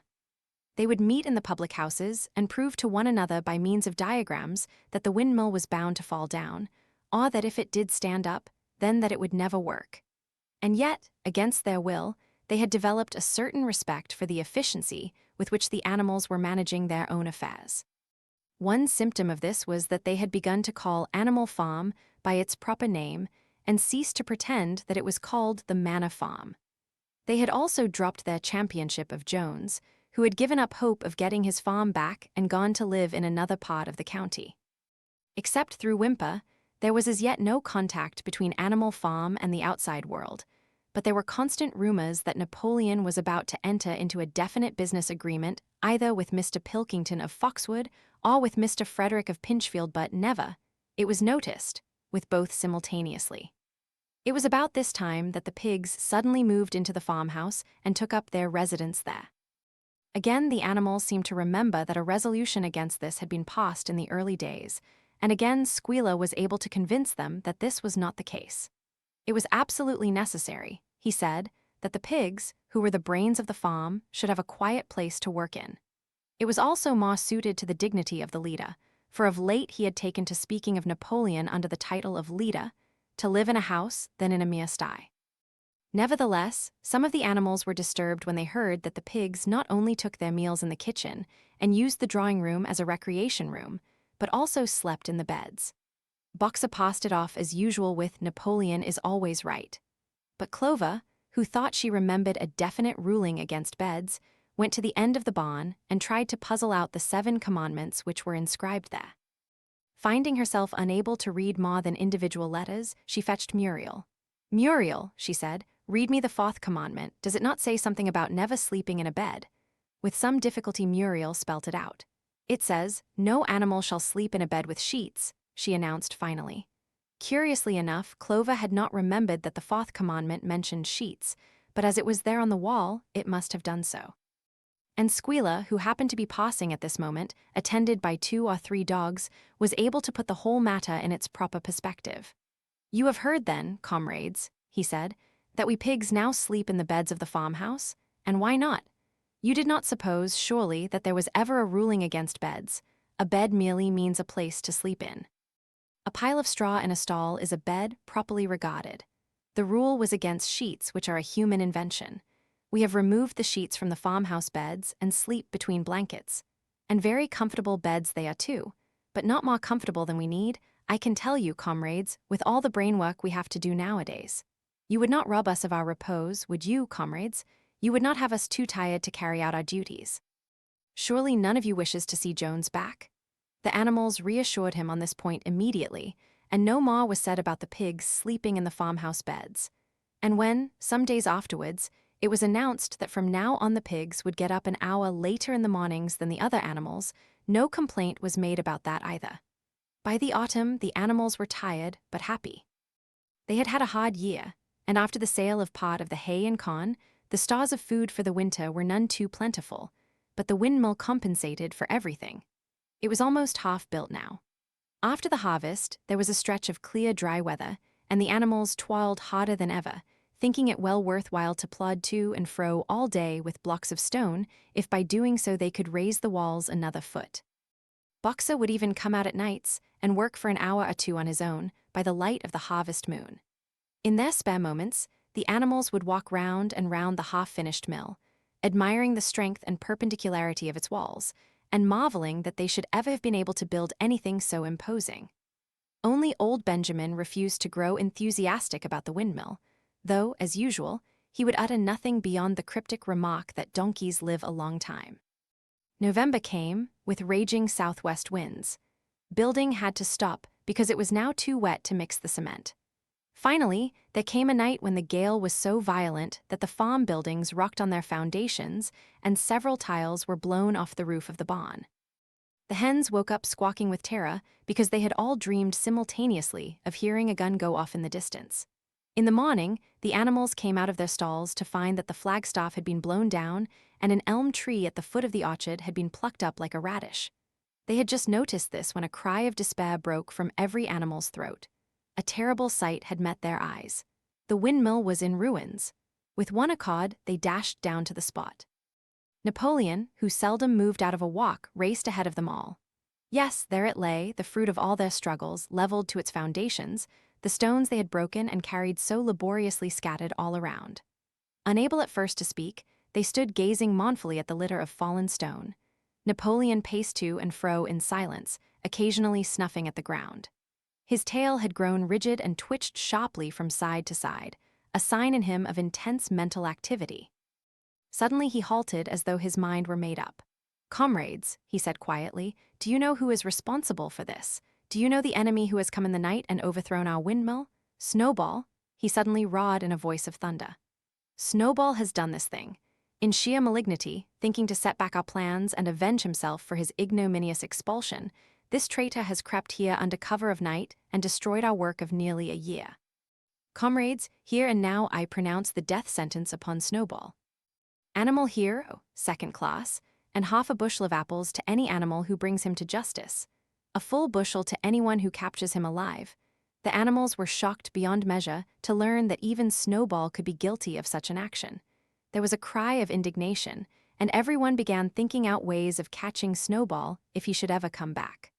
Almost immediately, the footprints of a pig were discovered in the grass at a little distance from the knoll. They could only be traced for a few yards, but appeared to lead to a hole in the hedge. Napoleon snuffed deeply at them and pronounced them to be Snowball's. He gave it as his opinion that Snowball had probably come from the direction of Foxwood Farm. "No more delays, comrades," cried Napoleon when the footprints had been examined. "There is work to be done.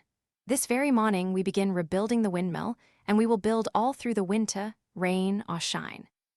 We will teach this miserable traitor that he cannot undo our work so easily. Remember, comrades, there must be no alteration in our plans. They shall be carried out to the day. Forward, comrades. Long live the windmill, long live Animal Farm."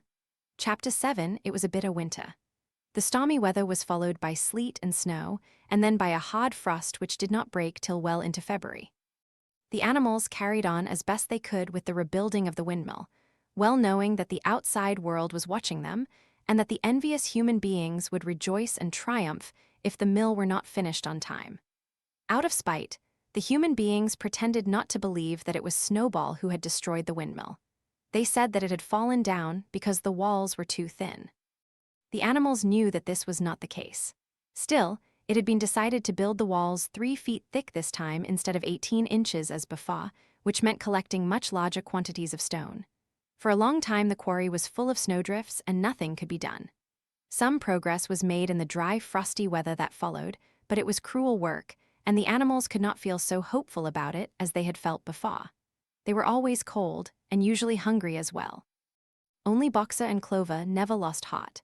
Squealer made excellent speeches on the joy of service and the dignity of labor, but the other animals found more inspiration in Boxer's strength and his never-failing cry of "I will work harder." In January, food fell short. The corn ration was drastically reduced, and it was announced that an extra potato ration would be issued to make up for it. Then it was discovered that the greater part of the potato crop had been frosted in the clamps, which had not been covered thickly enough. The potatoes had become soft and discolored, and only a few were edible. For days at a time, the animals had nothing to eat but chaff and mangles. Starvation seemed to stare them in the face. It was vitally necessary to conceal this fact from the outside world. Emboldened by the collapse of the windmill, the human beings were inventing fresh lies about Animal Farm. Once again, it was being put about that all the animals were dying of famine and disease, and that they were continually fighting among themselves, and had resorted to cannibalism and infanticide. Napoleon was well aware of the bad results that might follow if the real facts of the food situation were known, and he decided to make use of Mr. Whymper to spread a contrary impression. Hitherto the animals had had little or no contact with Whymper on his weekly visits. Now, however, a few selected animals, mostly sheep, were instructed to remark casually in his hearing that rations had been increased. In addition, Napoleon ordered the almost empty bins in the stawshed to be filled nearly to the brim with sand, which was then covered up with what remained of the grain and meal. On some suitable pretext, Whymper was led through the stawshed and allowed to catch a glimpse of the bins. He was deceived and continued to report to the outside world that there was no food shortage on Animal Farm. Nevertheless, towards the end of January, it became obvious that it would be necessary to procure some more grain from somewhere. In these days, Napoleon rarely appeared in public, but spent all his time in the farmhouse, which was guarded at each door by fierce-looking dogs. When he did emerge, it was in a ceremonial manner, with an escort of 6 dogs who closely surrounded him and growled if anyone came too near. Frequently, he did not even appear on Sunday mornings, but issued his orders through one of the other pigs, usually Squealer. One Sunday morning, Squealer announced that the hens, who had just come in to lay again, must surrender their eggs. Napoleon had accepted, through Whymper, a contract for 400 eggs a week. The price of these would pay for enough grain and meal to keep the farm going till summer came on and conditions were easier. When the hens heard this, they raised a terrible outcry. They had been warned earlier that this sacrifice might be necessary, but had not believed that it would really happen. They were just getting their clutches ready for the spring sitting, and they protested that to take the eggs away now was murder. For the first time since the expulsion of Jones, there was something resembling a rebellion. Led by 3 young black Monaca pullets, the hens made a determined effort to thwart Napoleon's wishes. Their method was to fly up to the rafters and there lay their eggs, which smashed to pieces on the floor. Napoleon acted swiftly and ruthlessly. He ordered the hens' rations to be stopped and decreed that any animal giving so much as a grain of corn to a hen should be punished by death. The dogs saw to it that these orders were carried out. For 5 days the hens held out, then they capitulated and went back to their nesting boxes. 9 hens had died in the meantime. Their bodies were buried in the orchard, and it was given out that they had died of coccidiosis. Wimper heard nothing of this affair, and the eggs were duly delivered, a grocer's van driving up to the farm once a week to take them away. All this while no more had been seen of Snowball. He was rumored to be hiding on one of the neighboring farms, either Foxwood or Pinchfield. Napoleon was by this time on slightly better terms with the other farmers than before. It happened that there was in the yard a pile of timber which had been stacked there 10 years earlier when a beech spinney was cleared. It was well seasoned, and Wimper had advised Napoleon to sell it. Both Mr. Pilkington and Mr. Frederick were anxious to buy it. Napoleon was hesitating between the two, unable to make up his mind. It was noticed that whenever he seemed on the point of coming to an agreement with Frederick, Snowball was declared to be in hiding at Foxwood, while, when he inclined toward Pilkington, Snowball was said to be at Pinchfield. Suddenly, early in the spring, an alarming thing was discovered. Snowball was secretly frequenting the farm by night. The animals were so disturbed that they could hardly sleep in their stalls. Every night, it was said, he came creeping in under cover of darkness and performed all kinds of mischief. He stole the corn, he upset the milk pails, he broke the eggs, he trampled the seed beds, he gnawed the bark off the fruit trees. Whenever anything went wrong, it became usual to attribute it to Snowball. If a window was broken or a drain was blocked up, someone was certain to say that Snowball had come in the night and done it, and when the key of the stawshed was lost, the whole farm was convinced that Snowball had thrown it down the well. Curiously enough, they went on believing this even after the mislaid key was found under a sack of meal. The cows declared unanimously that Snowball crept into their stalls and milked them in their sleep. The rats, which had been troublesome that winter, were also said to be in league with Snowball. Napoleon decreed that there should be a full investigation into Snowball's activities. With his dogs in attendance, he set out and made a careful tour of inspection of the farm buildings, the other animals following at a respectful distance. At every few steps, Napoleon stopped and snuffed the ground for traces of Snowball's footsteps, which, he said, he could detect by the smell. He snuffed in every corner, in the barn, in the cowshed, in the henhouses, in the vegetable garden, and found traces of Snowball almost everywhere. He would put his snout to the ground, give several deep sniffs, exclaim in a terrible voice, "Snowball, he has been here. I can smell him distinctly." And at the word, Snowball, all the dogs let out blood-curdling growls and showed their side teeth. The animals were thoroughly frightened. It seemed to them as though Snowball were some kind of invisible influence, pervading the air about them and menacing them with all kinds of dangers. In the evening, Squealer called them together, and with an alarmed expression on his face, told them that he had some serious news to report. "Comrades," cried Squealer, making little nervous skips, "a most terrible thing has been discovered. Snowball has sold himself to Frederick of Pinchfield Farm, who is even now plotting to attack us and take our farm away from us. Snowball is to act as his guide when the attack begins, but there is worse than that. We had thought that Snowball's rebellion was caused simply by his vanity and ambition. But we were wrong, comrades. Do you know what the real reason was? Snowball was in league with Jones from the very start. He was Jones's secret agent all the time. It has all been proved by documents which he left behind him and which we have only just discovered. To my mind, this explains a great deal, comrades. Did we not see for ourselves how he attempted fortunately without success to get us defeated and destroyed at the Battle of the Cowshed? The animals were stupefied. This was a wickedness far outdoing Snowball's destruction of the windmill. But it was some minutes before they could fully take it in. They all remembered, or thought they remembered, how they had seen Snowball charging ahead of them at the Battle of the Cowshed, how he had rallied and encouraged them at every turn, and how he had not paused for an instant even when the pellets from Jones's gun had wounded his back. At first, it was a little difficult to see how this fitted in with his being on Jones's side. Even Boxer, who seldom asked questions, was puzzled. He lay down, tucked his four hoofs beneath him, shut his eyes, and with a hard effort managed to formulate his thoughts. "I do not believe that," he said. "Snowball fought bravely at the Battle of the Cowshed. I saw him myself. Did we not give him Animal Hero, First Class, immediately afterwards? That was our mistake, comrade. For we know now it is all written down in the secret documents that we have found that in reality he was trying to lure us to our doom." "But he was wounded," said Boxer. "We all saw him running with blood." "That was part of the arrangement," cried Squealer. "Jones's shot only grazed him. I could show you this in his own writing if you were able to read it. The plot was for Snowball at the critical moment to give the signal for flight and leave the field to the enemy. And he very nearly succeeded. I will even say, comrades, he would have succeeded if it had not been for our heroic leader, Comrade Napoleon. Do you not remember how, just at the moment when Jones and his men had got inside the yard, Snowball suddenly turned and fled and many animals followed him? And do you not remember, too, that it was just at that moment, when panic was spreading and all seemed lost, that Comrade Napoleon sprang forward with a cry of death to humanity, and sank his teeth in Jones's leg? Surely you remember THAT, comrades," exclaimed Squealer, frisking from side to side. Now when Squealer described the scene so graphically, it seemed to the animals that they did remember it.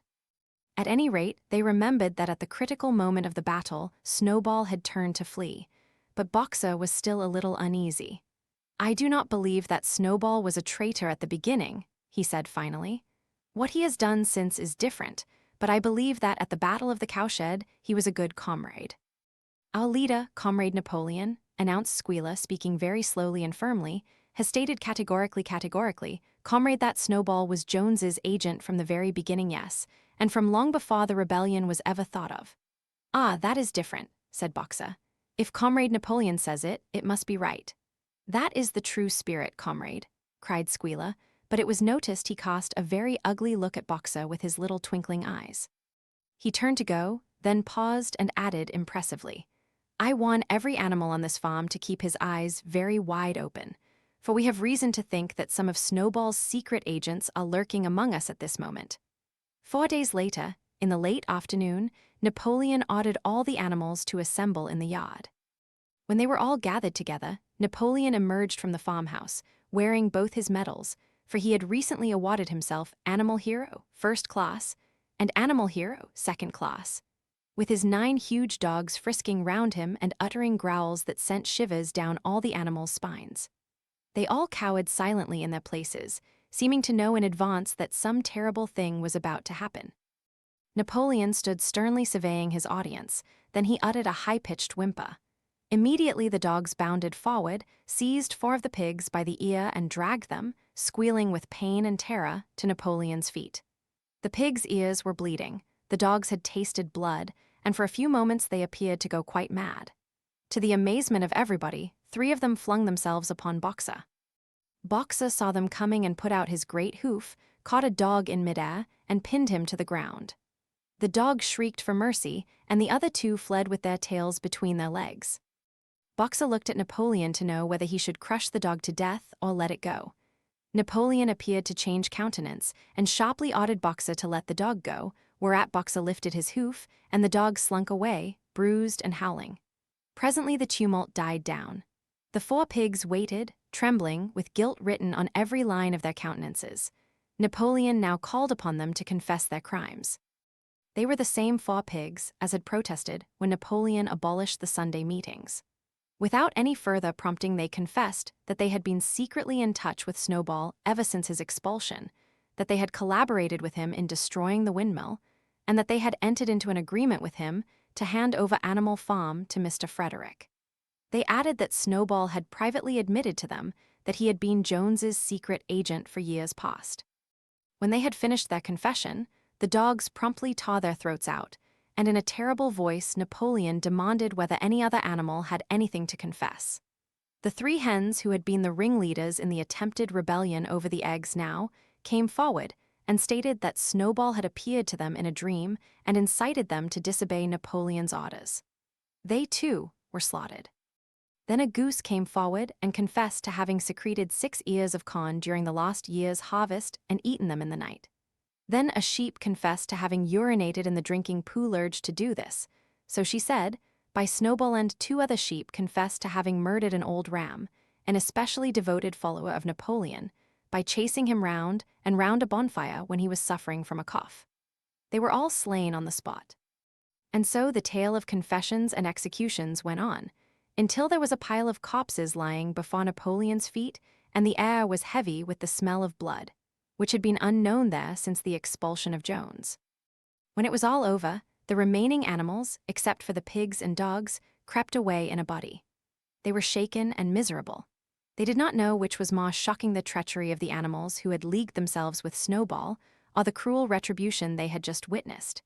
In the old days, there had often been scenes of bloodshed equally terrible, but it seemed to all of them that it was far worse now that it was happening among themselves. Since Jones had left the farm, until today, no animal had killed another animal. Not even a rat had been killed. They had made their way onto the little knoll where the half-finished windmill stood, and with one accord they all lay down as though huddling together for warmth. Clover, Muriel, Benjamin, the cows, the sheep, and a whole flock of geese and hens, everyone, indeed, except the cat, who had suddenly disappeared just before Napoleon ordered the animals to assemble. For some time nobody spoke. Only Boxer remained on his feet. He fidgeted to and fro, swishing his long black tail against his sides and occasionally uttering a little whinny of surprise. Finally, he said, "I do not understand it. I would not have believed that such things could happen on our farm. It must be due to some fault in ourselves. The solution, as I see it, is to work harder. From now onwards, I shall get up a full hour earlier in the mornings." And he moved off at his lumbering trot and made for the quarry.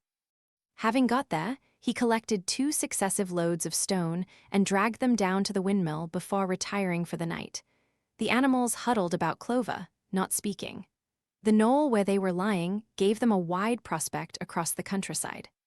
Most of Animal Farm was within their view, the long pasture stretching down to the main road, the hayfield, the spinney, the drinking pool, the plowed fields where the young wheat was thick and green, and the red roofs of the farm buildings with the smoke curling from the chimneys. It was a clear spring evening. The grass and the bursting hedges were gilded by the level rays of the sun. Never had the farm end, with a kind of surprise, they remembered that it was their own farm, every inch of it their own property appeared to the animals so desirable a place. As Clover looked down the hillside, her eyes filled with tears. If she could have spoken her thoughts, it would have been to say that this was not what they had aimed at when they had set themselves years ago to work for the overthrow of the human race. These scenes of terror and slaughter were not what they had looked forward to on that night when old Major first stirred them to rebellion. If she herself had had any picture of the future, it had been of a society of animals set free from hunger and the whip, all equal, each working according to his capacity, the strong protecting the weak, as she had protected the lost brood of ducklings with her foleg on the night of Major's speech. Instead, she did not know why they had come to a time when no one dared speak his mind, when fierce, growling dogs roamed everywhere, and when you had to watch your comrades torn to pieces after confessing to shocking crimes. There was no thought of rebellion or disobedience in her mind. She knew that, even as things were, they were far better off than they had been in the days of Jones, and that before all else it was needful to prevent the return of the human beings. Whatever happened, she would remain faithful, work hard, carry out the orders that were given to her, and accept the leadership of Napoleon. But still, it was not for this that she and all the other animals had hoped and toiled. It was not for this that they had built the windmill and faced the bullets of Jones's gun. Such were her thoughts, though she lacked the words to express them. At last, feeling this to be in some way a substitute for the words she was unable to find, she began to sing Beasts of England. The other animals sitting round her took it up, and they sang it 3 times over very tunefully, but slowly and mournfully, in a way they had never sung it before. They had just finished singing it for the 3rd time when Squealer, attended by 2 dogs, approached them with the air of having something important to say. He announced that, by a special decree of Comrade Napoleon, Beasts of England had been abolished. From now onwards it was forbidden to sing it. The animals were taken aback. "Why?" cried Muriel. "It's no longer needed, comrade," said Squealer stiffly. Beasts of England was the song of the rebellion, but the rebellion is now completed. The execution of the traitors this afternoon was the final act. The enemy, both external and internal, has been defeated. In Beasts of England, we expressed our longing for a better society in days to come. But that society has now been established. Clearly, this song has no longer any purpose. Frightened though they were, some of the animals might possibly have protested, but at this moment the sheep set up their usual bleating of 4 legs good, 2 legs bad, which went on for several minutes and put an end to the discussion. So Beasts of England was heard no more. In its place, Minimus, the poet, had composed another song which began, Animal farm, never through me shalt thou come to harm, and this was sung every Sunday morning after the hoisting of the flag. But somehow neither the words nor the tune ever seemed to the animals to come up to Beasts of England. Chapter 8, a few days later, when the terror caused by the executions had died down, some of the animals remembered or thought they remembered that the 6th commandment decreed, no animal shall kill any other animal. And though no one cared to mention it in the hearing of the pigs or the dogs, it was felt that the killings which had taken place did not square with this. Clover asked Benjamin to read her the 6th commandment, and when Benjamin, as usual, said that he refused to meddle in such matters, she fetched Muriel. Muriel read the commandment for her. It ran, no animal shall kill any other animal without cause. Somehow or other, the last 2 words had slipped out of the animal's memory, but they saw now that the commandment had not been violated, for clearly there was good reason for killing the traitors who had leagued themselves with Snowball. Throughout the year, the animals worked even harder than they had worked in the previous year. To rebuild the windmill, with walls twice as thick as before, and to finish it by the appointed date, together with the regular work of the farm, was a tremendous labor. There were times when it seemed to the animals that they worked longer hours and fed no better than they had done in Jones's day. On Sunday morning, Squealer, holding down a long strip of paper with his trotter, would read out to them lists of figures proving that the production of every class of foodstuff had increased by 200%, 300%, or 500%, as the case might be. The animals saw no reason to disbelieve him, especially as they could no longer remember very clearly what conditions had been like before the rebellion. All the same, there were days when they felt that they would sooner have had less figures and more food. All orders were now issued through Squealer or one of the other pigs. Napoleon himself was not seen in public as often as once in a fortnight. When he did appear, he was attended not only by his retinue of dogs, but by a black cockerel who marched in front of him and acted as a kind of trumpeter, letting out a loud cock-a-doodle-doo before Napoleon spoke. Even in the farmhouse, it was said, Napoleon inhabited separate apartments from the others. He took his meals alone, with 2 dogs to wait upon him, and always ate from the Crown Derby dinner service, which had been in the glass cupboard in the drawing room. It was also announced that the gun would be fired every year on Napoleon's birthday, as well as on the other 2 anniversaries. Napoleon was now never spoken of simply as Napoleon. He was always referred to in formal style as our leader, Comrade Napoleon, and this pigs liked to invent for him such titles as Father of all animals, Terror of mankind, Protector of the sheepfold, Duckling's friend, and the like. In his speeches, Squealer would talk with the tears rolling down his cheeks of Napoleon's wisdom, the goodness of his heart, and the deep love he bore to all animals everywhere, even and especially the unhappy animals who still lived in ignorance and slavery on other farms. It had become usual to give Napoleon the credit for every successful achievement and every stroke of good fortune. You would often hear one hen remark to another, "Under the guidance of our leader, Comrade Napoleon, I have laid 5 eggs in 6 days," or 2 cows, enjoying a drink at the pool, would exclaim, "Thanks to the leadership of Comrade Napoleon, how excellent this water tastes." The general feeling on the farm was well expressed in a poem entitled Comrade Napoleon, which was composed by Minimus and which ran as follows: Friend of fatherless, fountain of happiness, laud of the swill bucket. Oh, how my soul is on fire when I gaze at thy calm and commanding eye, like the sun in the sky, Comrade Napoleon.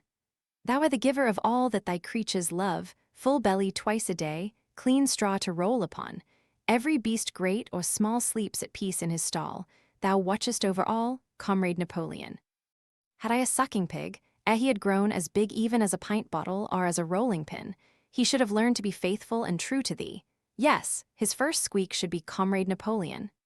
Napoleon approved of this poem and caused it to be inscribed on the wall of the big barn, at the opposite end from the 7 commandments.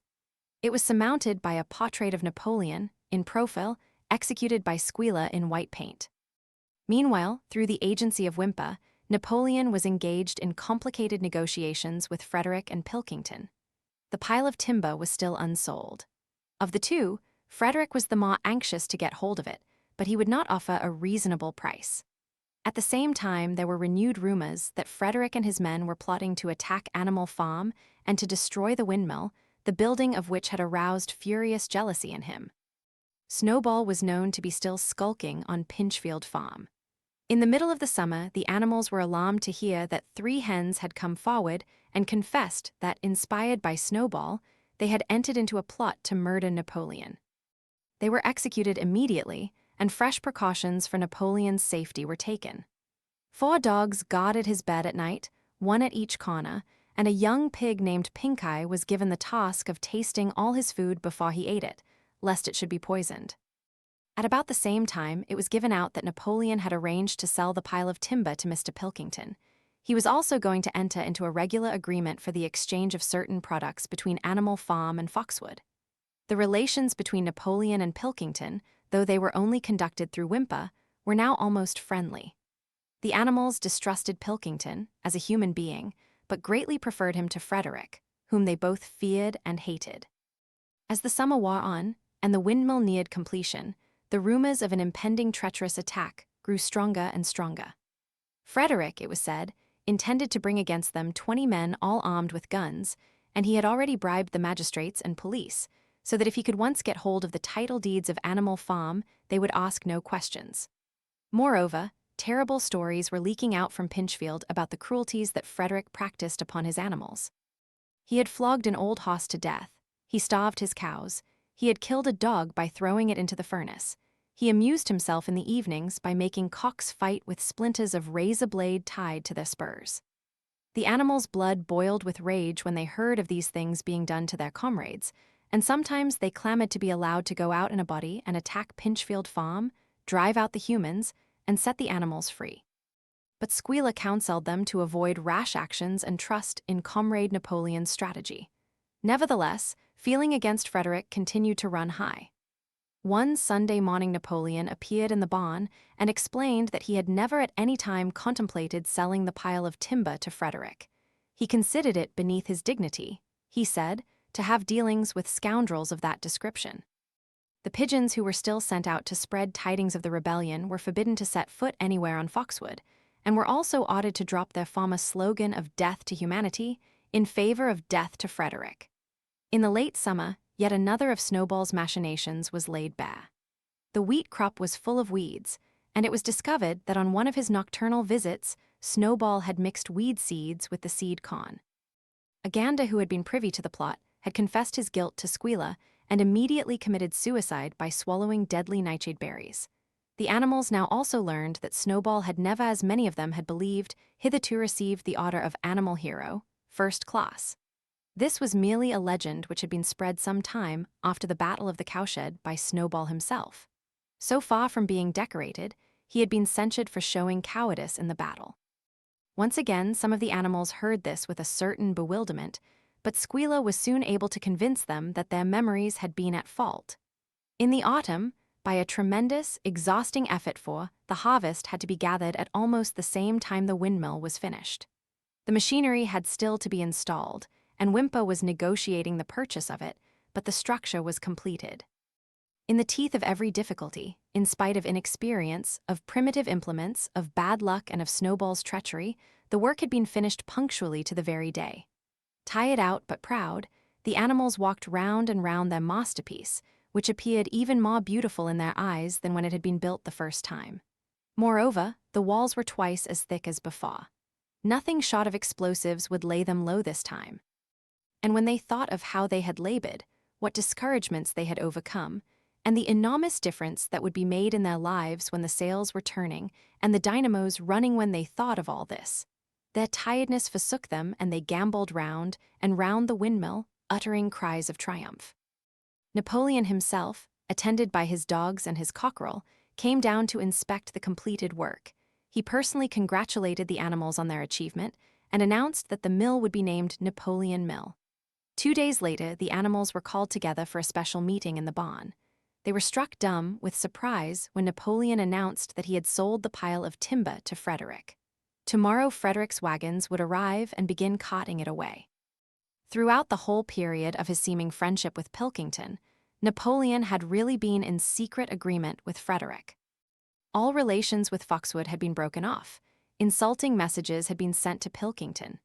The pigeons had been told to avoid Pinchfield Farm and to alter their slogan from "Death to Frederick" to "Death to Pilkington." At the same time, Napoleon assured the animals that the stories of an impending attack on Animal Farm were completely untrue, and that the tales about Frederick's cruelty to his own animals had been greatly exaggerated.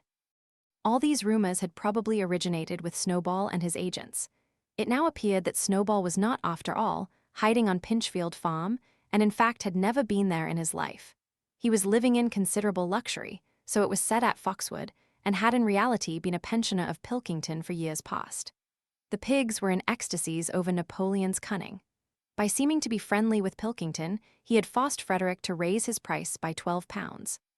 But the superior quality of Napoleon's mind, said Squealer, was shown in the fact that he trusted nobody, not even Frederick. Frederick had wanted to pay for the timber with something called a check, which, it seemed, was a piece of paper with a promise to pay written upon it. But Napoleon was too clever for him. He had demanded payment in real £5 notes, which were to be handed over before the timber was removed. Already Frederick had paid up, and the sum he had paid was just enough to buy the machinery for the windmill. Meanwhile, the timber was being carted away at high speed. When it was all gone, another special meeting was held in the barn for the animals to inspect Frederick's banknotes. Smiling beatifically and wearing both his decorations, Napoleon reposed on a bed of straw on the platform, with the money at his side, neatly piled on a china dish from the farmhouse kitchen. The animals filed slowly past, and each gazed his fill. And Boxer put out his nose to sniff at the banknotes, and the flimsy white things stirred and rustled in his breath. 3 days later there was a terrible hullabaloo. Whymper, his face deadly pale, came racing up the path on his bicycle, flung it down in the yard, and rushed straight into the farmhouse. The next moment, a choking roar of rage sounded from Napoleon's apartments. The news of what had happened sped round the farm like wildfire. The banknotes were forgeries. Frederick had got the timber for nothing. Napoleon called the animals together immediately and in a terrible voice pronounced the death sentence upon Frederick. When captured, he said, Frederick should be boiled alive. At the same time, he warned them that after this treacherous deed, the worst was to be expected. Frederick and his men might make their long-expected attack at any moment. Sentinels were placed at all the approaches to the farm. In addition, 4 pigeons were sent to Foxwood with a conciliatory message, which it was hoped might re-establish good relations with Pilkington. The very next morning the attack came. The animals were at breakfast when the lookouts came racing in with the news that Frederick and his followers had already come through the 5-barred gate. Boldly enough the animals sallied forth to meet them, but this time they did not have the easy victory that they had had in the Battle of the Cowshed. There were 15 men, with half a dozen guns between them, and they opened fire as soon as they got within 50 yards. The animals could not face the terrible explosions and the stinging pellets, and in spite of the efforts of Napoleon and Boxer to rally them, they were soon driven back. A number of them were already wounded. They took refuge in the farm buildings and peeped cautiously out from chinks and knotholes. The whole of the big pasture, including the windmill, was in the hands of the enemy. For the moment, even Napoleon seemed at a loss. He paced up and down without a word, his tail rigid and twitching. Wistful glances were sent in the direction of Foxwood. If Pilkington and his men would help them, the day might yet be won. But at this moment the 4 pigeons who had been sent out on the day before returned, one of them bearing a scrap of paper from Pilkington. On it was penciled the words, "Serves you right." Meanwhile Frederick and his men had halted about the windmill. The animals watched them, and a murmur of dismay went round. 2 of the men had produced a crowbar and a sledgehammer. They were going to knock the windmill down. "Impossible," cried Napoleon. "We have built the walls far too thick for that. They could not knock it down in a week. Courage, comrades." But Benjamin was watching the movements of the men intently. The 2 with the hammer and the crowbar were drilling a hole near the base of the windmill. Slowly, and with an air almost of amusement, Benjamin nodded his long muzzle. "I thought so," he said. "Do you not see what they are doing? In another moment they are going to pack blasting powder into that hole." Terrified, the animals waited. It was impossible now to venture out of the shelter of the buildings. After a few minutes, the men were seen to be running in all directions. Then there was a deafening roar. The pigeons swirled into the air, and all the animals, except Napoleon, flung themselves flat on their bellies and hid their faces. When they got up again, a huge cloud of black smoke was hanging where the windmill had been. Slowly, the breeze drifted it away. The windmill had ceased to exist. At this sight, the animals' courage returned to them. The fear and despair they had felt a moment earlier were drowned in their rage against this vile, contemptible act. A mighty cry for vengeance went up, and without waiting for further orders, they charged forth in a body and made straight for the enemy. This time, they did not heed the cruel pellets that swept over them like hail. It was a savage, bitter battle. The men fired again and again, and when the animals got to close quarters, lashed out with their sticks and their heavy boots. A cow, 3 sheep, and 2 geese were killed, and nearly everyone was wounded. Even Napoleon, who was directing operations from the rear, had the tip of his tail chipped by a pellet. But the men did not go unscathed either. 3 of them had their heads broken by blows from Boxer's hoofs, another was gored in the belly by a cow's horn, another had his trousers nearly torn off by Jessie and Bluebell. And when the 9 dogs of Napoleon's own bodyguard, whom he had instructed to make a detour under cover of the hedge, suddenly appeared on the men's flank, baying ferociously, panic overtook them. They saw that they were in danger of being surrounded. Frederick shouted to his men to get out while the going was good, and the next moment the cowardly enemy was running for dear life.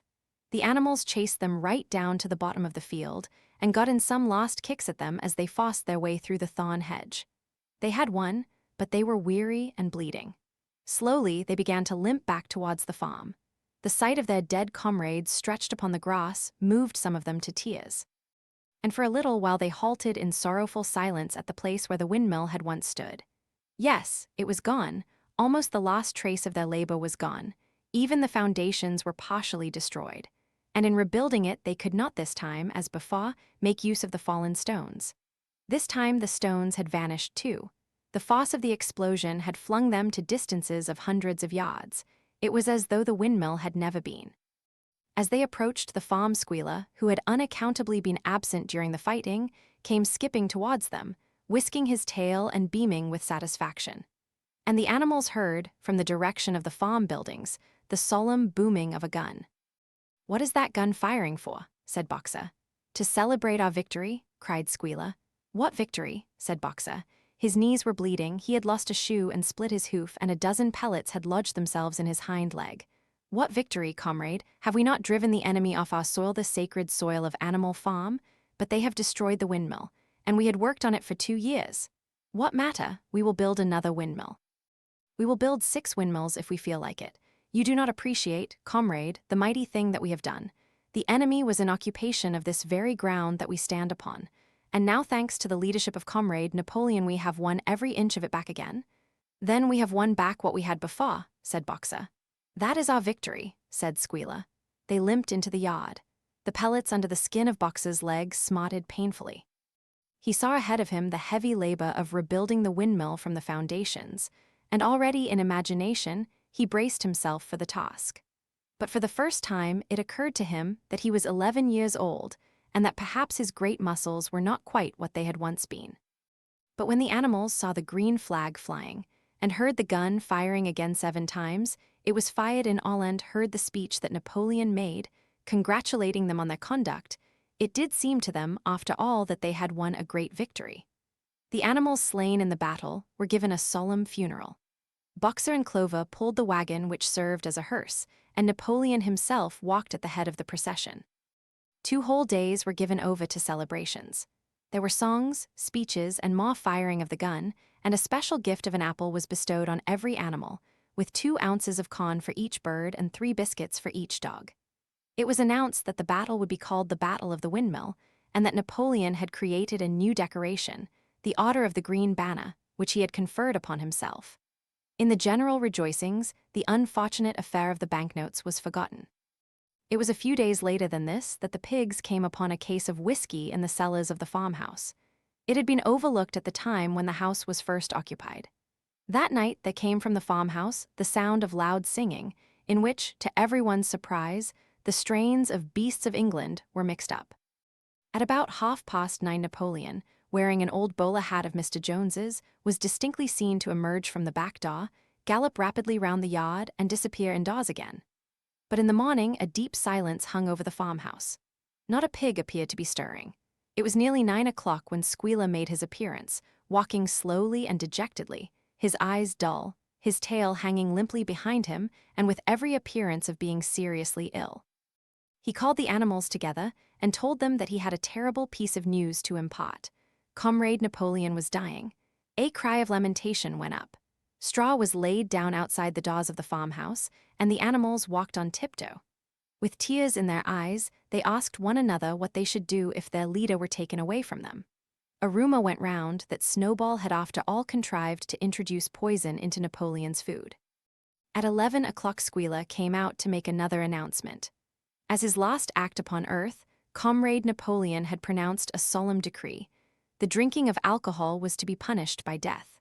By the evening, however, Napoleon appeared to be somewhat better, and the following morning Squealer was able to tell them that he was well on the way to recovery.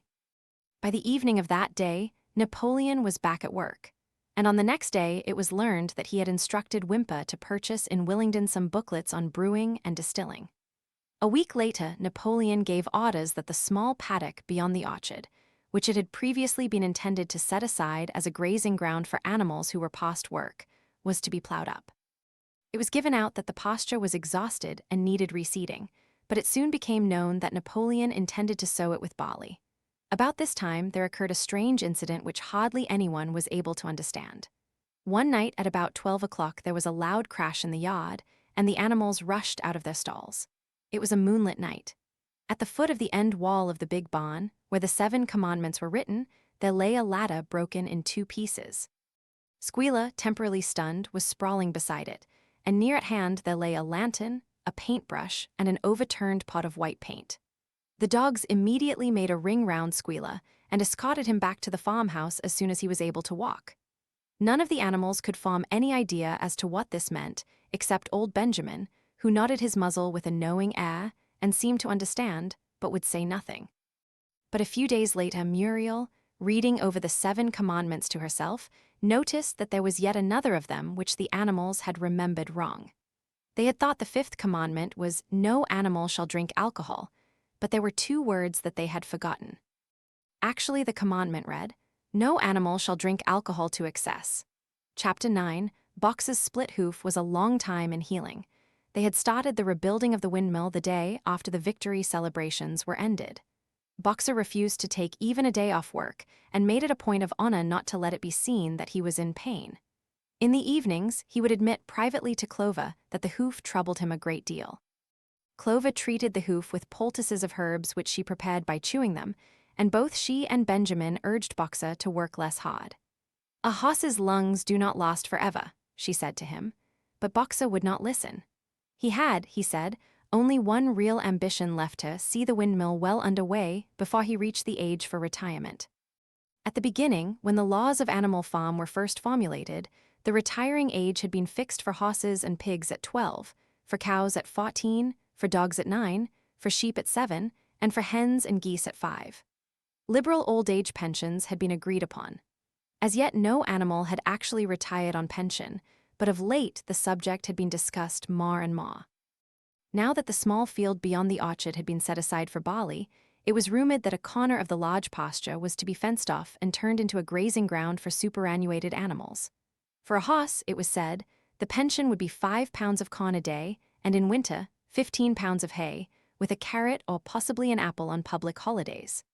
Box's 12th birthday was due in the late summer of the following year. Meanwhile, life was hard. The winter was as cold as the last one had been, and food was even shorter. Once again, all rations were reduced, except those of the pigs and the dogs. A too rigid equality in rations, Squealer explained, would have been contrary to the principles of animalism.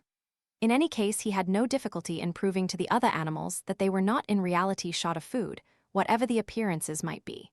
For the time being, certainly, it had been found necessary to make a readjustment of rations. Squealer always spoke of it as a readjustment, never as a reduction, but in comparison with the days of Jones, the improvement was enormous. Reading out the figures in a shrill, rapid voice, He proved to them in detail that they had more oats, more hay, more turnips than they had had in Jones's day, that they worked shorter hours, that their drinking water was of better quality, that they lived longer, that a larger proportion of their young ones survived infancy, and that they had more straw in their stalls and suffered less from fleas. The animals believed every word of it. Truth to tell, Jones and all he stood for had almost faded out of their memories. They knew that life nowadays was harsh and bare, that they were often hungry and often cold, and that they were usually working when they were not asleep. But doubtless it had been worse in the old days. They were glad to believe so. Besides, in those days they had been slaves and now they were free, and that made all the difference, as Squealer did not fail to point out. There were many more mouths to feed now. In the autumn, the 4 sows had all littered about simultaneously, producing 31 young pigs between them. The young pigs were piebald, and as Napoleon was the only bar on the farm, it was possible to guess at their parentage. It was announced that later, when bricks and timber had been purchased, a schoolroom would be built in the farmhouse garden. For the time being, the young pigs were given their instruction by Napoleon himself in the farmhouse kitchen. They took their exercise in the garden, and were discouraged from playing with the other young animals. About this time, too, it was laid down as a rule that when a pig and any other animal met on the path, the other animal must stand aside, and also that all pigs, of whatever degree, were to have the privilege of wearing green ribbons on their tails on Sundays. The farm had had a fairly successful year, but was still short of money. There were the bricks, sand, and lime for the schoolroom to be purchased, and it would also be necessary to begin saving up again for the machinery for the windmill. Then there were lamp oil and candles for the house, sugar for Napoleon's own table, he forbade this to the other pigs, on the ground that it made them fat, and all the usual replacements such as tools, nails, string, coal, wire, scrap iron, and dog biscuits. A stump of hay and pot of the potato crop were sold off, and the contract for eggs was increased to 600 a week, so that year the hens barely hatched enough chicks to keep their numbers at the same level. Rations, reduced in December, were reduced again in February, and lanterns in the stalls were forbidden to save oil. But the pigs seemed comfortable enough, and in fact were putting on weight if anything. One afternoon in late February, a warm, rich, appetizing scent, such as the animals had never smelt before, wafted itself across the yard from the little brewhouse, which had been disused in Jones's time, and which stood beyond the kitchen. Someone said it was the smell of cooking barley. The animals sniffed the air hungrily and wondered whether a warm mash was being prepared for their supper. But no warm mash appeared, and on the following Sunday it was announced that from now onwards all barley would be reserved for the pigs. The field beyond the orchard had already been sown with barley, and the news soon leaked out that every pig was now receiving a ration of a pint of beer daily, with half a gallon for Napoleon himself, which was always served to him in the Crown Derby soup tureen. But if there were hardships to be borne, they were partly offset by the fact that life nowadays had a greater dignity than it had had before. There were more songs, more speeches, more processions. Napoleon had commanded that once a week there should be held something called a spontaneous demonstration, the object of which was to celebrate the struggles and triumphs of Animal Farm. At the appointed time, the animals would leave their work and march round the precincts of the farm in military formation, with the pigs leading, then the horses, then the cows, then the sheep, and then the poultry. The dogs flanked the procession, and at the head of all marched Napoleon's black cockerel. Boxer and Clover always carried between them a green banner marked with the hoof and the horn and the caption, "Long live Comrade Napoleon." Afterwards, there were recitations of poems composed in Napoleon's honor, and a speech by Squealer giving particulars of the latest increases in the production of foodstuffs, and on occasion a shot was fired from the gun. The sheep were the greatest devotees of the spontaneous demonstration, and if anyone complained, as a few animals sometimes did, when no pigs or dogs were near, that they wasted time and meant a lot of standing about in the cold, the sheep were sure to silence him with a tremendous bleating of 4 legs good, 2 legs bad. But by and large the animals enjoyed these celebrations. They found it comforting to be reminded that after all they were truly their own masters, and that the work they did was for their own benefit. So that, what with the songs, the processions, Squealer's lists of figures, the thunder of the gun, the crowing of the cockerel, and the fluttering of the flag, they were able to forget that their bellies were empty, at least part of the time. In April, Animal Farm was proclaimed a republic, and it became necessary to elect a president. There was only one candidate, Napoleon, who was elected unanimously. On the same day, it was given out that fresh documents had been discovered, which revealed further details about Snowball's complicity with Jones. It now appeared that Snowball had not, as the animals had previously imagined, merely attempted to lose the battle of the cowshed by means of a stratagem, but had been openly fighting on Jones's side. In fact, it was he who had actually been the leader of the human forces and had charged into battle with the words "Long live humanity" on his lips. The wounds on Snowball's back, which a few of the animals still remembered to have seen, had been inflicted by Napoleon's teeth. In the middle of the summer Moses, the raven suddenly reappeared on the farm after an absence of several years. He was quite unchanged, still did no work, and talked in the same strain as ever about Sugar Candy Mountain. He would perch on a stump, flap his black wings, and talk by the hour to anyone who would listen. "Up there, comrades," he would say solemnly, pointing to the sky with his large beak. "Up there, just on the other side of that dark cloud that you can see, there it lies, Sugar Candy Mountain, that happy country where we poor animals shall rest forever from our labors." He even claimed to have been there on one of his higher flights, and to have seen the everlasting fields of clover and the linseed cake and lump sugar growing on the hedges. Many of the animals believed him. Their lives now, they reasoned, were hungry and laborious. Was it not right, and just, that a better world should exist somewhere else? A thing that was difficult to determine was the attitude of the pigs towards Moses. They all declared contemptuously that his stories about Sugar Candy Mountain were lies, and yet they allowed him to remain on the farm, not working, with an allowance of a gill of beer a day. After his hoof had healed up, Boxer worked harder than ever. Indeed, all the animals worked like slaves that year. Apart from the regular work of the farm and the rebuilding of the windmill, there was the schoolhouse for the young pigs, which was started in March. Sometimes the long hours on insufficient food were hard to bear, but Boxer never faltered. In nothing that he said or did was there any sign that his strength was not what it had been. It was only his appearance that was a little altered. His hide was less shiny than it had used to be, and his great haunches seemed to have shrunken. The others said, "Boxer will pick up when the spring grass comes on," but the spring came and Boxer grew no fatter. Sometimes on the slope leading to the top of the quarry, when he braced his muscles against the weight of some vast boulder, it seemed that nothing kept him on his feet except the will to continue. At such times his lips were seen to form the words, "I will work harder." He had no voice left. Once again Clover and Benjamin warned him to take care of his health, but Boxer paid no attention. His 12th birthday was approaching. He did not care what happened so long as a good store of stone was accumulated before he went on pension. Late one evening in the summer, a sudden rumor ran round the farm that something had happened to Boxer. He had gone out alone to drag a load of stone down to the windmill, and sure enough, the rumor was true. A few minutes later, 2 pigeons came racing in with the news. "Boxer has fallen, he is lying on his side and can't get up." About half the animals on the farm rushed out to the knoll where the windmill stood. There lay Boxer between the shafts of the cot, his neck stretched out, unable even to raise his head. His eyes were glazed, his sides matted with sweat. A thin stream of blood had trickled out of his mouth. Clover dropped to her knees at his side. "Boxer," she cried, "how are you?" "It is my lung," said Boxer in a weak voice. "It does not matter. I think you will be able to finish the windmill without me. There is a pretty good store of stone accumulated. I had only another month to go in any case. To tell you the truth, I had been looking forward to my retirement. And perhaps, as Benjamin is growing old too, they will let him retire at the same time and be a companion to me." "We must get help at once," said Clover. "Run, somebody, and tell Squealer what has happened." All the other animals immediately raced back to the farmhouse to give Squealer the news.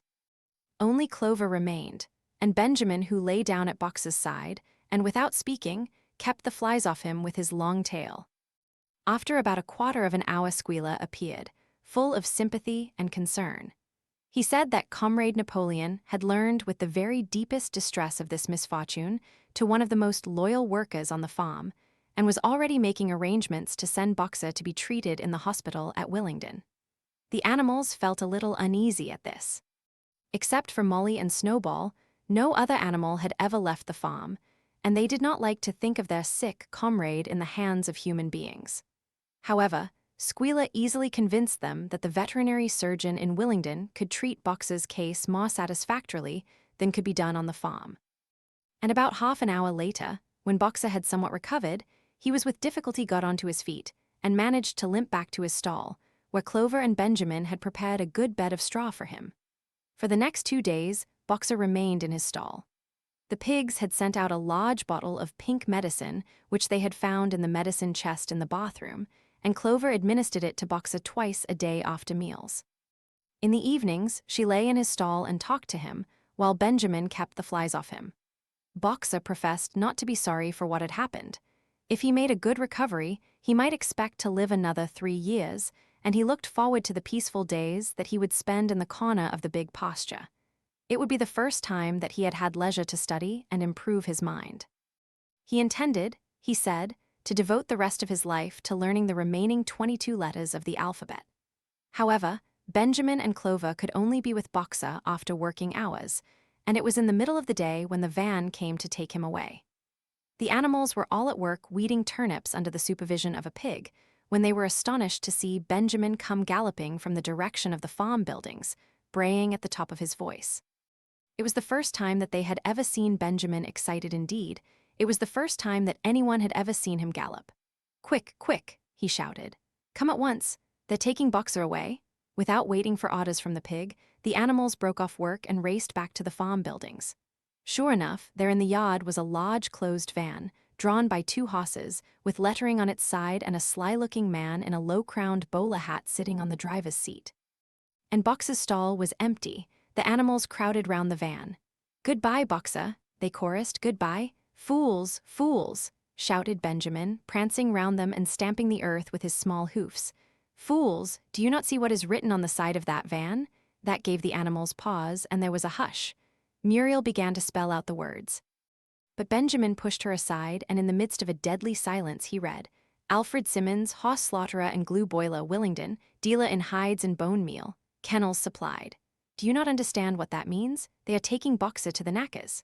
A cry of horror burst from all the animals. At this moment, the man on the box whipped up his horses, and the van moved out of the yard at a smart trot. All the animals followed, crying out at the tops of their voices. Clover forced her way to the front. The van began to gather speed. Clover tried to stir her stout limbs to a gallop and achieved a canter. "Boxer," she cried. "Boxer, Boxer." Boxer, and just at this moment, as though he had heard the uproar outside, Boxer's face, with the white stripe down his nose, appeared at the small window at the back of the van. "Boxer," cried Clover in a terrible voice. "Boxer, get out quickly. They're taking you to your death." All the animals took up the cry of "Get out, Boxer, get out." But the van was already gathering speed and drawing away from them. It was uncertain whether Boxer had understood what Clover had said. But a moment later, his face disappeared from the window, and there was the sound of a tremendous drumming of hoofs inside the van. He was trying to kick his way out. The time had been when a few kicks from Boxer's hoofs would have smashed the van to matchwood. But alas, his strength had left him, and in a few moments the sound of drumming hoofs grew fainter and died away. In desperation, the animals began appealing to the 2 horses which drew the van to stop. "Comrades, comrades," they shouted. "Don't take your own brother to his death." But the stupid brutes, too ignorant to realize what was happening, merely set back their ears and quickened their pace. Boxer's face did not reappear at the window. Too late, someone thought of racing ahead and shutting the 5-barred gate, but in another moment the van was through it and rapidly disappearing down the road. Boxer was never seen again. 3 days later, it was announced that he had died in the hospital at Willingdon, in spite of receiving every attention a horse could have. Squealer came to announce the news to the others. He had, he said, been present during Boxer's last hours. "It was the most affecting sight I have ever seen," said Squealer, lifting his trotter and wiping away a tear.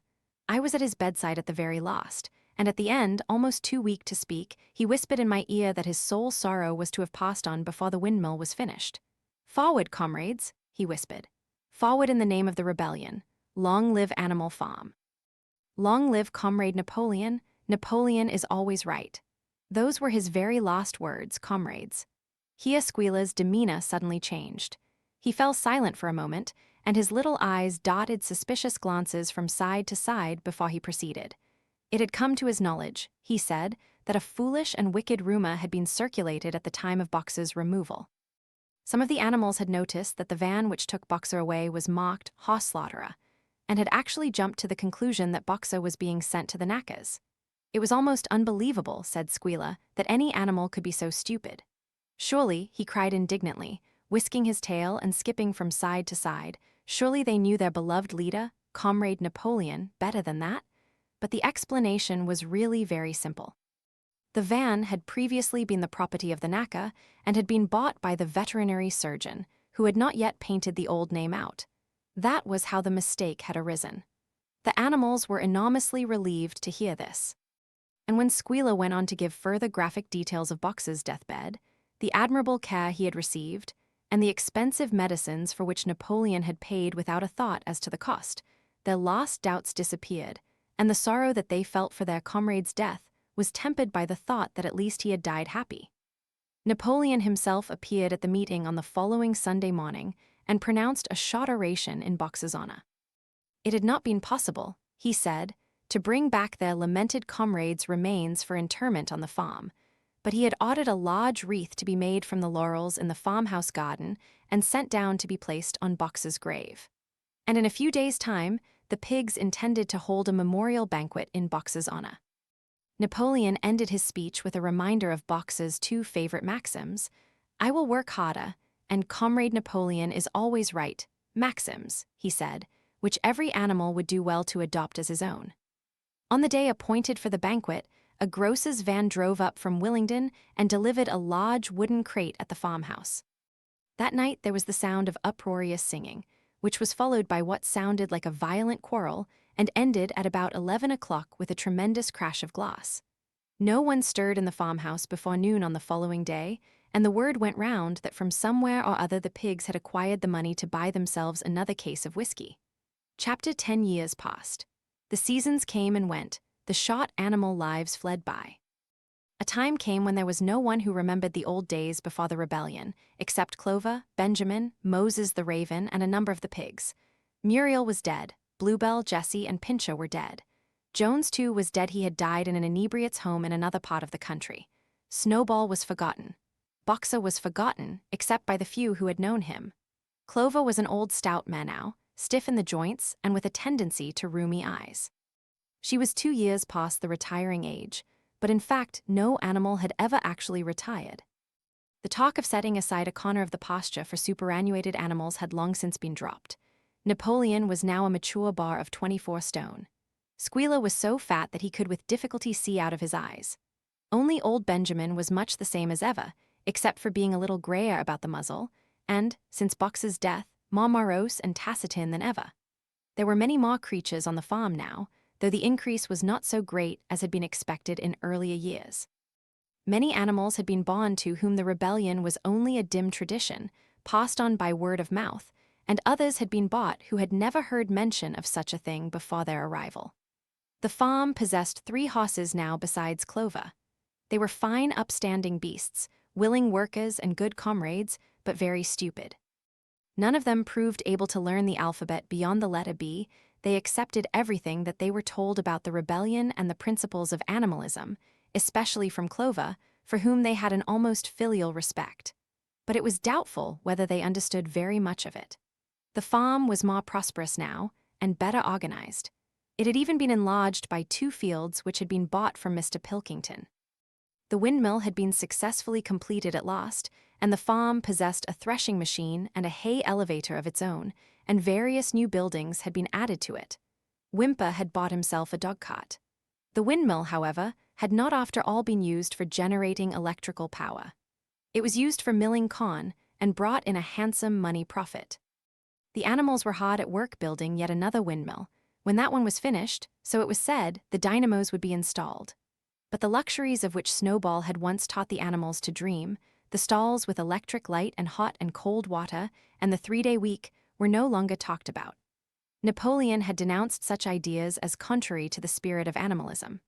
The truest happiness, he said, lay in working hard and living frugally.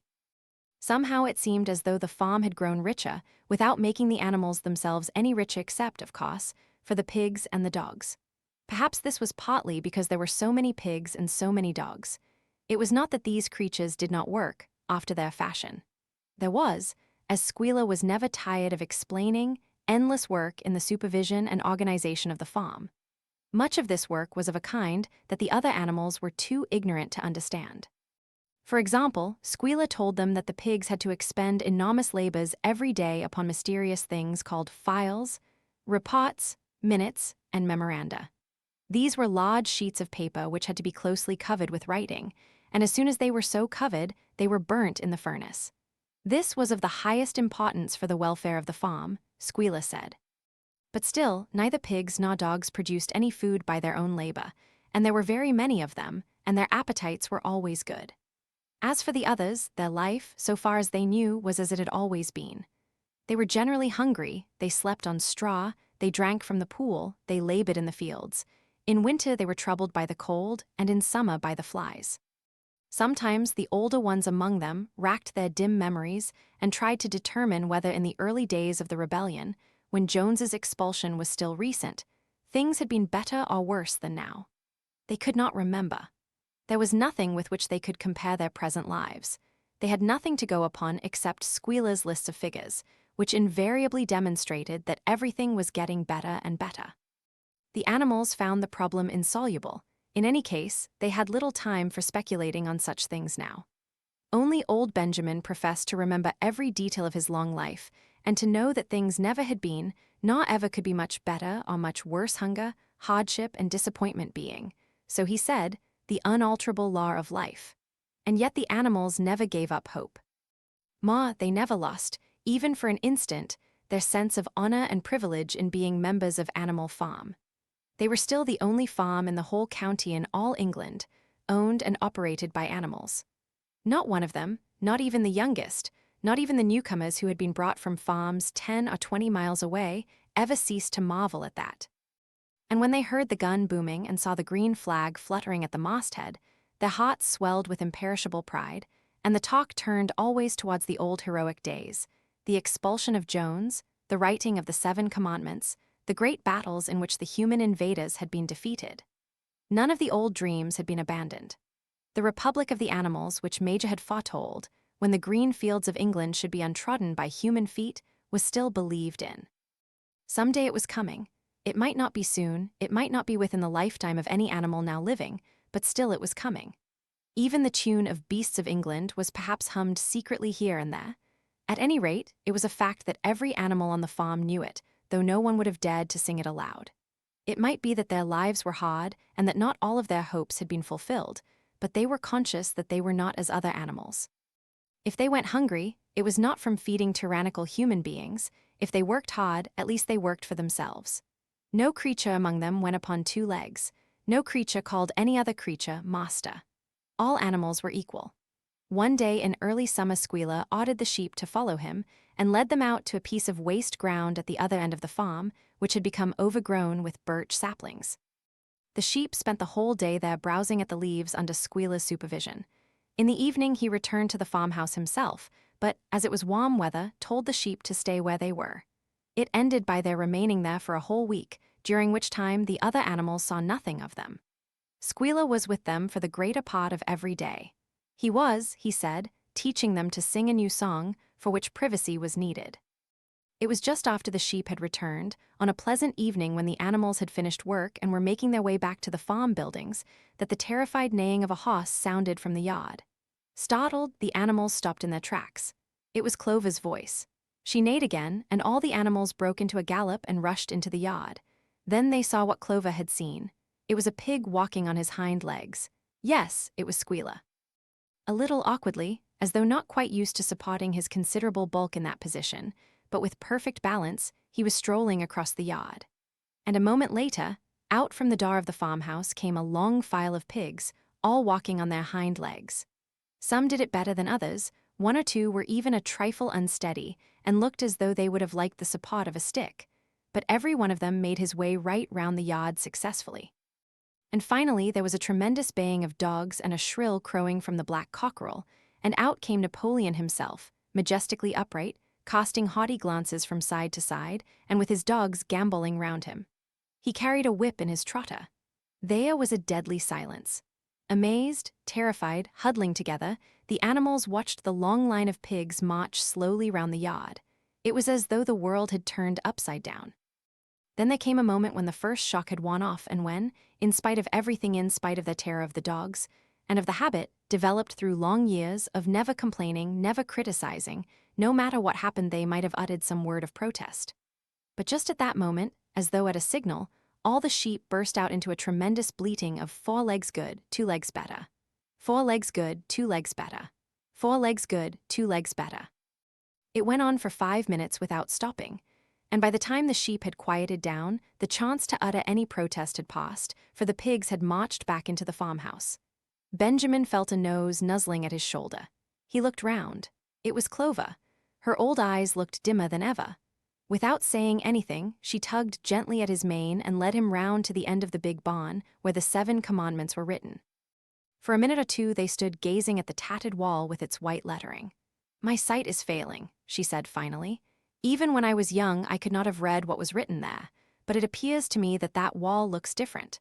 Are the 7 commandments the same as they used to be, Benjamin?" For once Benjamin consented to break his rule, and he read out to her what was written on the wall. There was nothing there now except a single commandment. It ran, "All animals are equal, but some animals are more equal than others." After that it did not seem strange when next day the pigs who were supervising the work of the farm all carried whips in their trotters. It did not seem strange to learn that the pigs had bought themselves a wireless set, were arranging to install a telephone, and had taken out subscriptions to John Bull, Titbits, and the Daily Mirror. It did not seem strange when Napoleon was seen strolling in the farmhouse garden with a pipe in his mouth. No, not even when the pigs took Mr. Jones's clothes out of the wardrobes and put them on, Napoleon himself appearing in a black coat, rat-catcher breeches, and leather leggings, while his favorite sow appeared in the wadded silk dress which Mrs. Jones had been used to wearing on Sundays. A week later, in the afternoon, a number of dog carts drove up to the farm. A deputation of neighboring farmers had been invited to make a tour of inspection. They were shown all over the farm and expressed great admiration for everything they saw, especially the windmill. The animals were weeding the turnip field. They worked diligently, hardly raising their faces from the ground and not knowing whether to be more frightened of the pigs or of the human visitors. That evening, loud laughter and bursts of singing came from the farmhouse. And suddenly, at the sound of the mingled voices, the animals were stricken with curiosity. What could be happening in there, now that for the first time animals and human beings were meeting on terms of equality? With one accord, they began to creep as quietly as possible into the farmhouse garden. At the gate they paused, half frightened to go on, but Clover led the way in. They tiptoed up to the house, and such animals as were tall enough peered in at the dining-room window. There, round the long table, sat half a dozen farmers and half a dozen of the more eminent pigs, Napoleon himself occupying the seat of honor at the head of the table. The pigs appeared completely at ease in their chairs. The company had been enjoying a game of cards but had broken off for the moment, evidently in order to drink a toast. A large jug was circulating, and the mugs were being refilled with beer. No one noticed the wondering faces of the animals that gazed in at the window. Mr. Pilkington of Foxwood had stood up, his mug in his hand. In a moment, he said, he would ask the present company to drink a toast. But before doing so, there were a few words that he felt it incumbent upon him to say. It was a source of great satisfaction to him, he said, and, he was sure, to all others present to feel that a long period of mistrust and misunderstanding had now come to an end. There had been a time not that he, or any of the present company, had shared such sentiments, but there had been a time when the respected proprietors of Animal Farm had been regarded, he would not say with hostility, but perhaps with a certain measure of misgiving, by their human neighbors. Unfortunate incidents had occurred, mistaken ideas had been current. It had been felt that the existence of a farm owned and operated by pigs was somehow abnormal and was liable to have an unsettling effect in the neighborhood. Too many farmers had assumed, without due inquiry, that on such a farm a spirit of license and indiscipline would prevail. They had been nervous about the effects upon their own animals or even upon their human employees. But all such doubts were now dispelled. Today he and his friends had visited Animal Farm and inspected every inch of it with their own eyes.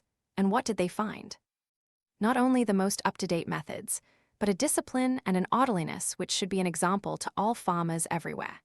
He believed that he was right in saying that the lower animals on Animal Farm did more work and received less food than any animals in the county. Indeed, he and his fellow visitors today had observed many features which they intended to introduce on their own farms immediately.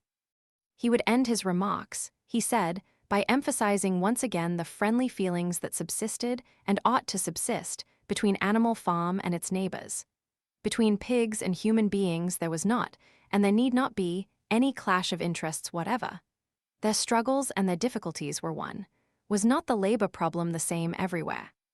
Here it became apparent that Mr. Pilkington was about to spring some carefully prepared witticism on the company, but for a moment he was too overcome by amusement to be able to utter it. After much choking, during which his various chins turned purple, he managed to get it out. "If you have your lower animals to contend with," he said, "we have our lower classes." This bon mot set the table in a row, and Mr. Pilkington once again congratulated the pigs on the low rations, the long working hours, and the general absence of pampering which he had observed on Animal Farm. And now, he said finally, he would ask the company to rise to their feet and make certain that their glasses were full. "Gentlemen," concluded Mr. Pilkington, "gentlemen, I give you a toast, to the prosperity of Animal Farm." There was enthusiastic cheering and stamping of feet. Napoleon was so gratified that he left his place and came round the table to clink his mug against Mr. Pilkington's before emptying it. When the cheering had died down, Napoleon, who had remained on his feet, intimated that he too had a few words to say. Like all of Napoleon's speeches, it was short and to the point. He too, he said, was happy that the period of misunderstanding was at an end. For a long time there had been rumors circulated, he had reason to think, by some malignant enemy that there was something subversive and even revolutionary in the outlook of himself and his colleagues. They had been credited with attempting to stir up rebellion among the animals on neighboring farms. Nothing could be further from the truth. Their sole wish, now and in the past, was to live at peace and in normal business relations with their neighbors. This farm, which he had the honor to control, he added, was a cooperative enterprise. The title deeds, which were in his own possession, were owned by the pigs jointly. He did not believe, he said, that any of the old suspicions still lingered, but certain changes had been made recently in the routine of the farm, which should have the effect of promoting confidence still further. Hitherto, the animals on the farm had had a rather foolish custom of addressing one another as comrade. This was to be suppressed. There had also been a very strange custom, whose origin was unknown, of marching every Sunday morning past a bow's skull which was nailed to a post in the garden. This, too, would be suppressed, and the skull had already been buried. His visitors might have observed, too, the green flag which flew from the masthead.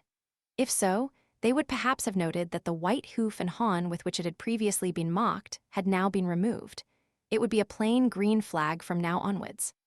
He had only one criticism, he said, to make of Mr. Pilkington's excellent and neighborly speech.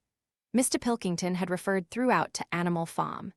He could not have cost no, for he, Napoleon, was only now for the first time announcing it that the name Animal Farm had been abolished. Henceforward the farm was to be known as the Manor Farm, which, he believed, was its correct and original name. "Gentlemen," concluded Napoleon, "I will give you the same toast as before, but in a different form. Fill your glasses to the brim. Gentlemen, here is my toast, to the prosperity of the Manor Farm." There was the same hearty cheering as before, and the mugs were emptied to the dregs. But as the animals outside gazed at the scene, it seemed to them that some strange thing was happening. What was it that had altered in the faces of the pigs? Clover's old dim eyes flitted from one face to another. Some of them had 5 chins, some had 4, some had 3.